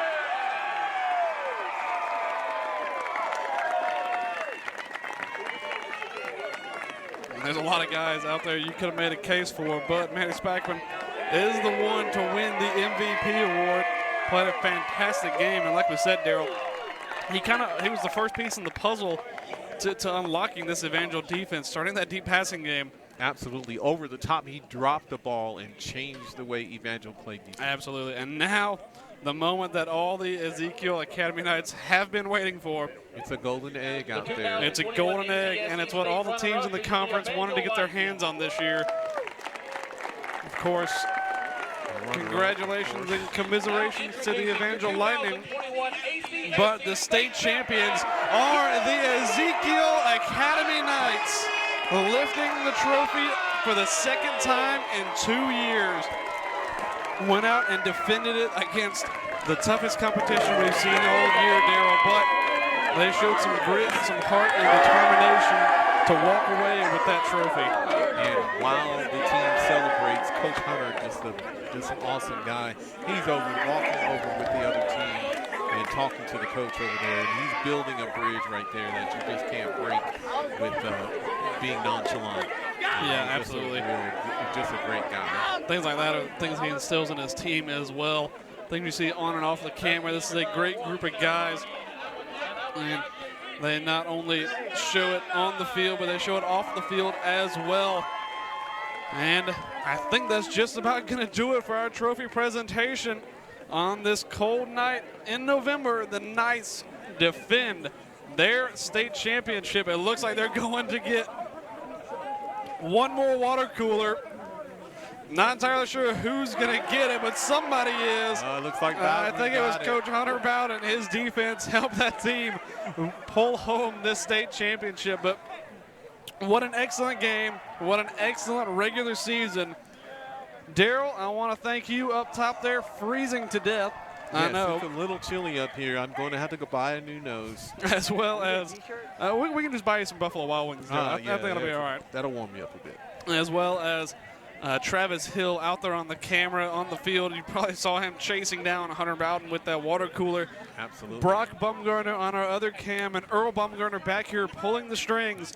And for the last time in this regular season, the Knights are state champions, and I want to bid you good night.